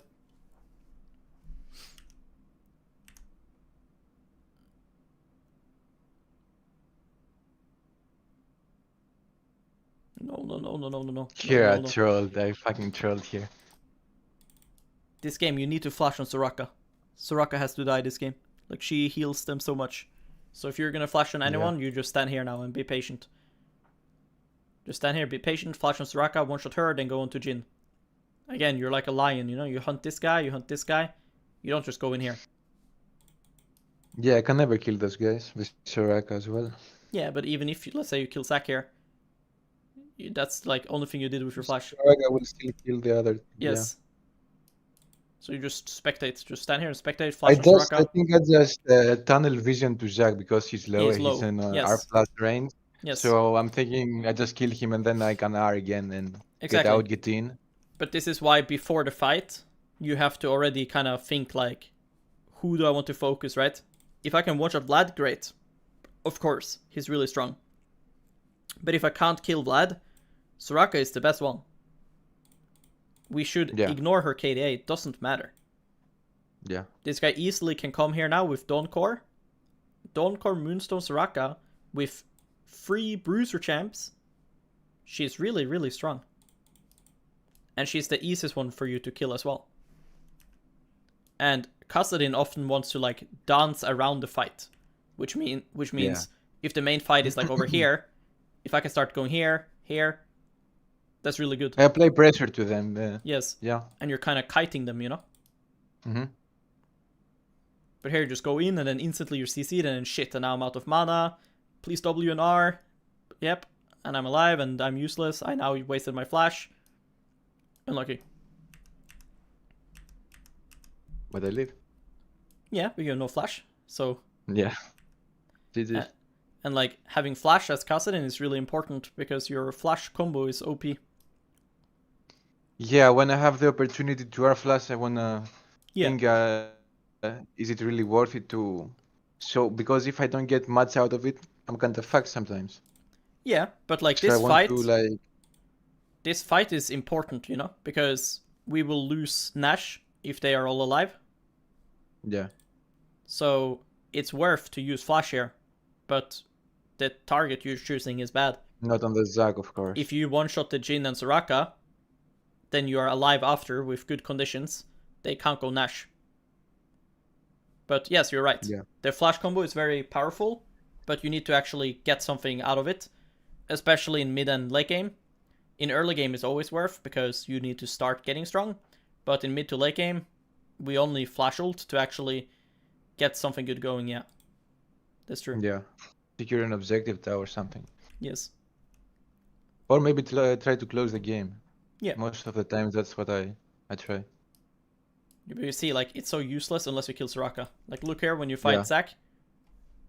I think it's really, like, weird mindset you have, because when I'm playing here, and I walk up, and now you hit this, and now you see Soraka, I want your camera to instantly change here, and only think her, really. You know? Yeah.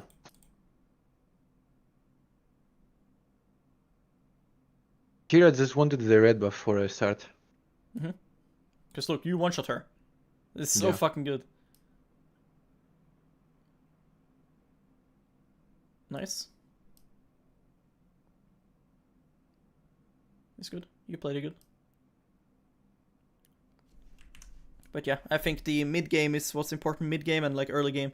I think that with how fed you got, this game should be ended through like perma roaming and diving, you know?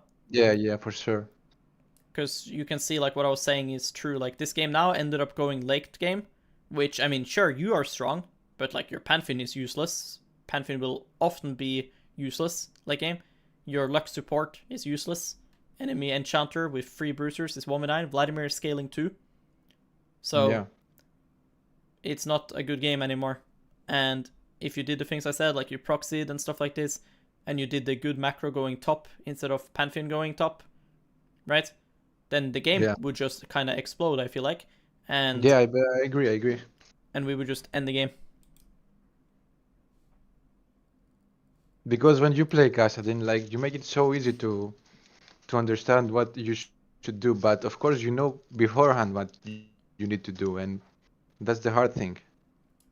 Yeah. Because I'm sitting here contemplating whether I should TP, what should I do? Should I go farm? Should I group? Whatever. Yeah. It takes time, for sure. But I think trusting what your first instinct is telling you to do, you should just try to do that and then just review a bunch. Like, see, like, what was the result? Does it make sense? What is the other choice? You know? Yeah. But, like, here, yeah, it's hard to play. I don't, like, if I'm in this situation, I can't win either. Because even if, let's say you go split push now, you get this inhib, it's useless. You know? Yeah, I lose my whole base. Exactly. So As you're well. forced to team fight now against a Zac, can't kill him, who has a Soraka and a Vlad. So you're just useless now. But the difference Yep. is that if I'm having the lead that you had here, I'm not dying mid here. I am diving right now. But I would have killed this wave and dove. I would have pushed with this wave and then dove bot instead of poking here. Like, there's so many chances. Like here, can dive the Jin. So many options. And It just spawned. yes. And then, like I said, with the TP top, like you lost your mage eyes and you gave big shutdown, right? But that's one of those things that it was a good decision to TP top. It made sense. The Yeah, I execution know. just was bad. So you shouldn't be like too harsh on yourself when something goes bad. Like make sure you actually, like when you see this, Take a step back and yeah, analyze. exactly. Like because it's easy to be like, fuck, I shouldn't have TP top. But like if you actually ask yourself, like, okay, why did I TP top? Well, they're all dead. I'm up in tempo. The tower is low health. I have I have ult and flash and everything, and I can still make it for the Atakan in a minute. Then you're like, well, everything makes sense. I just played it like Yeah. shit. So you should just keep trying. Yeah. Because I would already be here. I'm not spending this time in shop, right? Like, you should already know that you want Mage Eyes. And then when I'm hitting tower, I'm not ulting, right? I'm not fucking ulting this here. Like, the first ult I'd probably do too. because I give them the window to go in. Yeah, this one I would do, because I already know set is like here. So if Zac jumps on me now, it's fine. And I want to get in auto range, Yeah. so this makes sense. But I'm not touching the wave. Yeah. But then now you die, and now it's easy to be like, fuck, I shouldn't have done that because I lost my flash, I lost my shutdown. But it's good decision, Yeah, I just think. whatever. Yeah. No, I can see it's good. I agree. What about my items this game? I think it's good. I think you need Because- Void Staff this game to kill Zac, so I think skipping Roa is not bad. Like, let's say you go Roa, for example, and you go Roa Seraph Malignance, you can't ever kill Zac. Yeah, of course. So, I think it's fine. I think especially... What think- about Lich Bane though? Because I think it was kind of troll. I don't know. Maybe Death Card would be better. When did you buy it again? Lich Bane. Yeah, but Um, when... Yeah, here you bought... No, you didn't. Oh, you never bought it. No, I think your items is good. Actually. Okay, yeah. Yeah, I think, yeah. think Sonius is needed. I think I Sonius just thought is... that I bought Lich Bane this game was another game. I think Sonius is so good on Kassadin. I don't think item is Yeah, I problem buy in it this most game. of the time. Because you need Void Stuff. Like, obviously Void Stuff doesn't help you kill the Vlad and stuff, but you can already, like, one-shot Jhin and Soraka. And it's good to have the option to actually kill Zac. Like, let's Yeah, say... and I can maybe look for Vlad with my silence if I get a good timing, a good opportunity to go in. Yeah, I mean, I you started could seeing go... good map You combos. could go, like, Lich Bane instead of Void Stuff just to try to kill Vlad. But I think it's still hard, personally. So... Yeah, I'd rather go it's Sonius. really ahead at this point. I'd rather go Sonius. But I just think Mhm. the problem is that we could have fucking Blasting Wand and Amp Tome and Dark Seal and just play for push and roam. Instead, we're kind of playing to poke the guy when we're playing Kassadin with Malignance at 10 minutes. I feel believe I have mixed up my playstyles because I play KL as well. And it's a completely different Yeah. playstyle. I try to hit 10 CS per minute every game. And kind of Yeah, but- mixing those things makes me worse, I should say.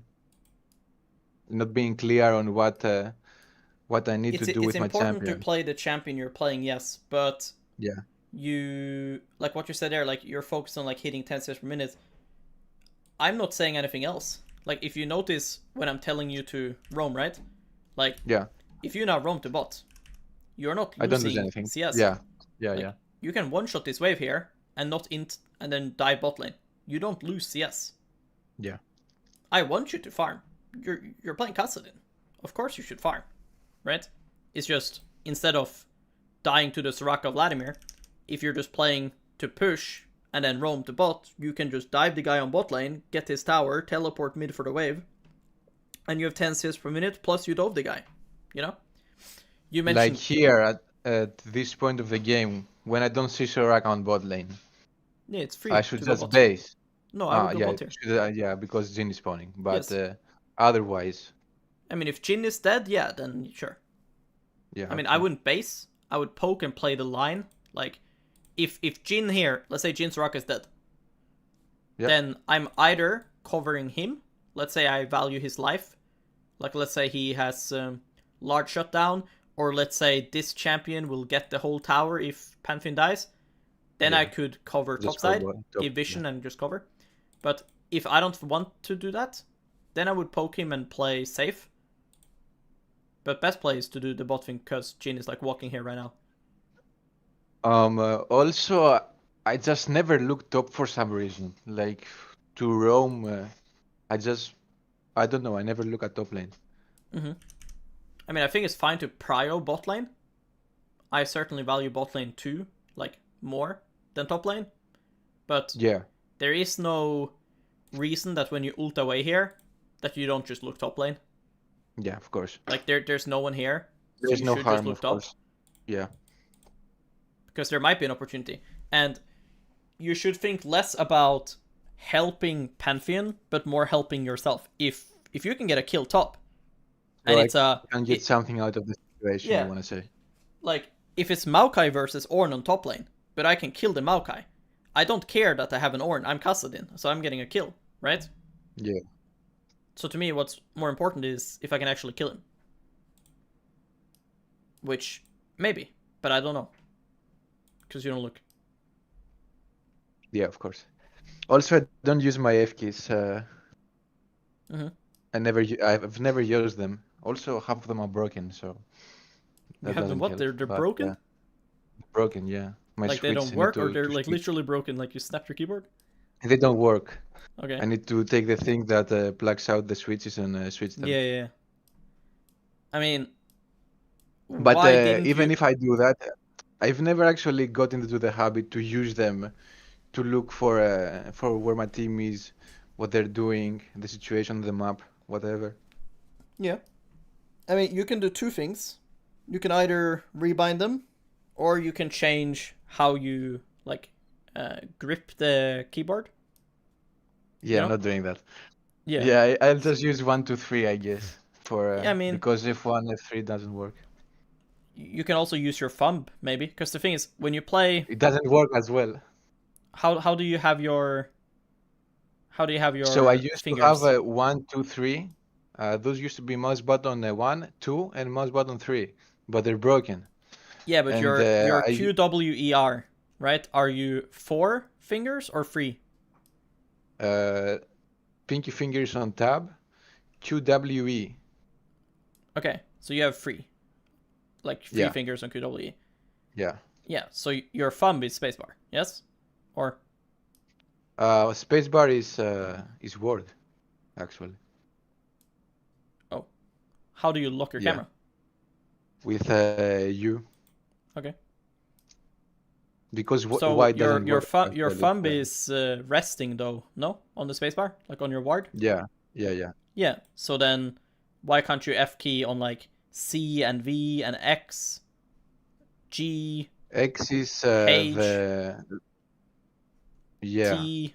X and C are for the range. The auto attack click, I think it's X. C is for the range, but the other keybinds are free. Yeah. So I need to Because change them, most important especially thing, spacebar. most important thing for mid is jungle F key, like jungle and support. Yeah. Okay. Like especially getting jungle F key is a good start to getting getting used to it. Mm-hmm. I mean, there's a reason why F keys are used, and they aren't that hard to use. It's just people hold their keyboard wrong. But like I said, you don't want to practice that, so then you have to rebind. I can rebind. No problem Yeah. with that. Because like the way I hold my, like you can see, let's say this is the Q key. Like I have my fingers on the top part. Yeah. So like I claw the keyboard, then the F key is like here and stuff. So I can easily reach, because if my fingers are resting at the top part, it's easy to reach. But a lot of people have it like here, which then it's fucking Me hard. as Then. well have it on the bottom side. Exactly. So if you have it at the bottom, then either rebind or practice this. But if you don't practice it, then you have to rebind. Because like Most of course you can click the map, but especially when you're laning, it's really bad because it's like you can't really click the map while And also it's laning. not that instantaneous, because Exactly. with F keys you're just there. You know, you have all Yes. the info you need. Yes. I may miss out on some ultis that they press while I'm not. Or you might watching. get a bit fucked in lane because you're staring at the minimap and shit and not on your screen, you know? Like, Yeah. so yeah. Do you have any questions? From my gameplay, would you say that are the things that I need to focus more on getting better, other than mechanics, of course? Well, I think first thing in like lane is just like the distance between you and your opponent, because you're giving him like so much space and Free space. distance. So like when he's red queuing to heal, you're not like using that animation at all, and you keep losing vision of him because you're like so fucking far away when his champ can't like do anything to you. And this will always be different. Like a champ like Zoe or LeBlanc might have a lot of reach, right? And then it makes sense. Yeah. Like if I'm against LeBlanc, yeah, this distance makes sense. Like versus- here, I'm landing as if I'm playing Kale because it's kind of the auto range of level 6 Kale. Yeah. Like I've mixed some things up. Yes. And I think just the like your baseline fundamentals on awareness and things not around you is really, really bad. And like you said, you play Kale. For Kale, it doesn't matter as much. For Kale, it's more about you need awareness where to get resources. But Kassadin can do so much when you get this ahead. But I didn't feel like you could do anything because you're just locked into your lane. Like, in my opinion, the game should be GG here. Like, Malignus at 940, you should take over the whole game. But you aren't actively trying to do that, which is weird. There is no sweeper, you know? Like, even here, for example, to be honest, there's a pink ward here. I'm basically forcing myself to stay in lane when I should not do that. But there's a pink ward here. You can easily one-shot that shit. You can't get caught. You can't die. You can just one-shot that shit, and then that's going to help you roam potentially in the future. But you just let it be there. And here you have a free proxy onto the Jhin, but you don't care. Because you're like, I'm going to kill this guy. You don't even, like, consider this. I really don't think you're considering that, oh, when I kill this now and I'm here, he's going to be here. You don't think like this. It didn't even Yes. cross my mind, Yeah. I just focused on getting the plate, I guess. Yes. And then the mindset Mostly because I don't want to lose it. Yeah. Like it, maybe I tilt, I don't know. Also, my mental is like really, really bad. I tilt really easily. Especially when I see my teammates not playing as I would hope they would play. Yeah. For the game, the elo that I am. Yes. Well, sadly, I have to inform you that that's not going to get better. Like, people will play bad regardless of elo. Yeah, there was a verbal session that you did with one guy that it really helped. I was listening to it. Yeah. With a silver guy. Yeah. And I think stuff like this here, the mindset when we're winning versus mindset when losing, to me, when I ruin my tempo here to hit that tower, I really want to just base and get item and then play. But you're like fishing for the 0-6, literally 0-6 Jhin. And that just gives enemy more room back into the game. Like, this is so useless. You know? Yeah, I can see that. Like, you're spending all this time, Vladimir can start to push bot, get the bounty tower, they can do a play on Pantheon while you're just AFK. And sure, yeah, he might die. But we don't get out of it. Yeah, now the 0-6 Jhin is dead and you are just useless. And Hecarim is on Herald and you're useless. And now you, again, because you lack the awareness of what's actually happening in the game, Pantheon is low/dead, and you go bot to start to play, rather than play top where we're actually playing, again, same amount of waves, and the tower, and I'm going to bot side of the map. And this is where, even if you're playing Kale, you should go top here. It doesn't really matter what champ you're playing, you should go top now. Unless you can get this. If you can get this, then it starts to become better to go bot, but you can't get bot here. Even if you're playing Kale, you can't, in this freeze frame, tell yourself, I'm gonna get tier 2 on bot. No, you can't. Yeah, I could never. So yeah, those things matter a lot. Okay. Alright. Sounds good? Yeah, pretty good. Thank you very much for the coaching. Yeah, no problem, man. It was pretty fun experience. Yeah, I recorded it for you. I'll send you the recording as well. Alright, awesome. Alright. See you later, man. See you on the stream as well. See ya, man. Alright. Bye-bye. Bye-bye.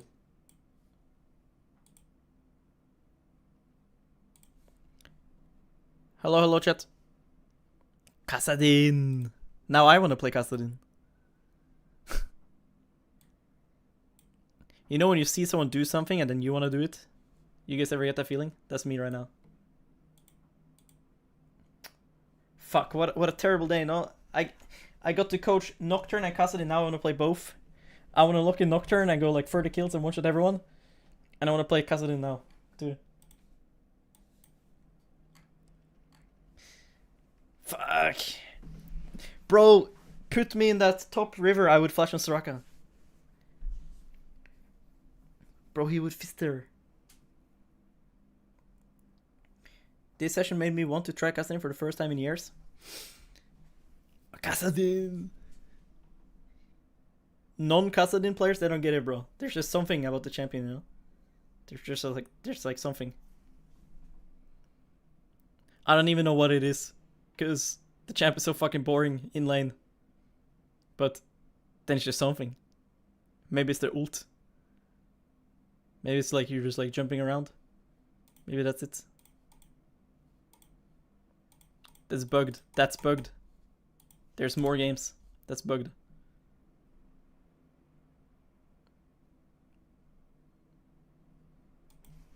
Kassadin, it's bugged, bro. Yeah, nice shit site.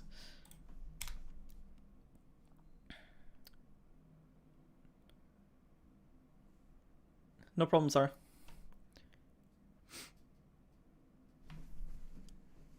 I will end GM2 at least. Well, you mean like you're like happy ending GM because my account is ending GM or what? Ah, fuck, my account's ending GM. Fuck, I'm so fucking sad right now. I should have like not done the 2 coaching sessions and just played solo Kuno, so I can like try to snipe Challenger. Who said I was happy? I'm just asking. Just asking.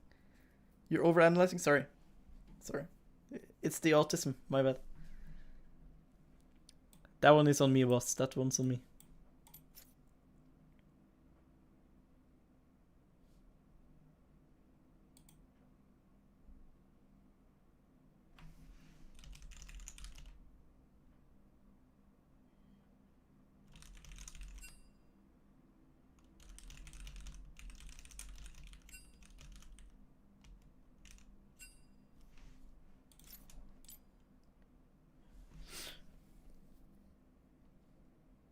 You can easily get it now? Maybe, I don't really think about it. I have so much more things I need to do.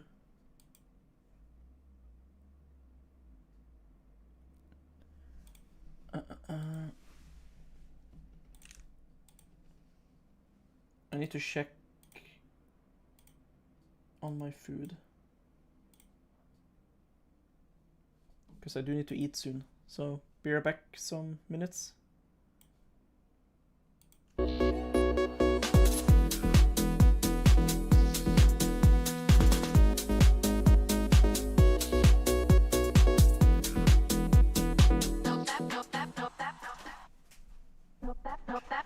Disco X on the line, just as I suspected. No one really gets over me.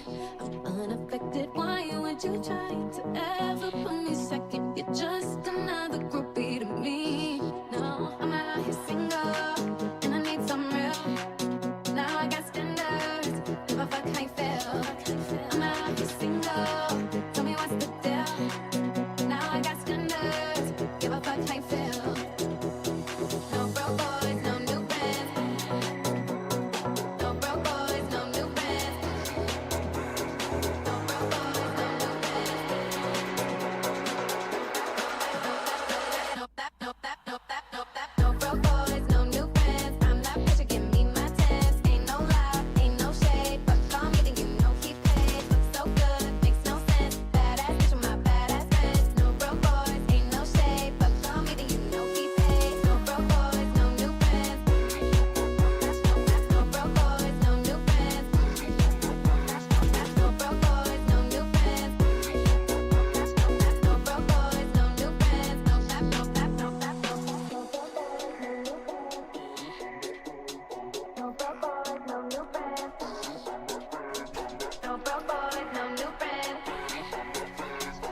No broke boys, no new friends.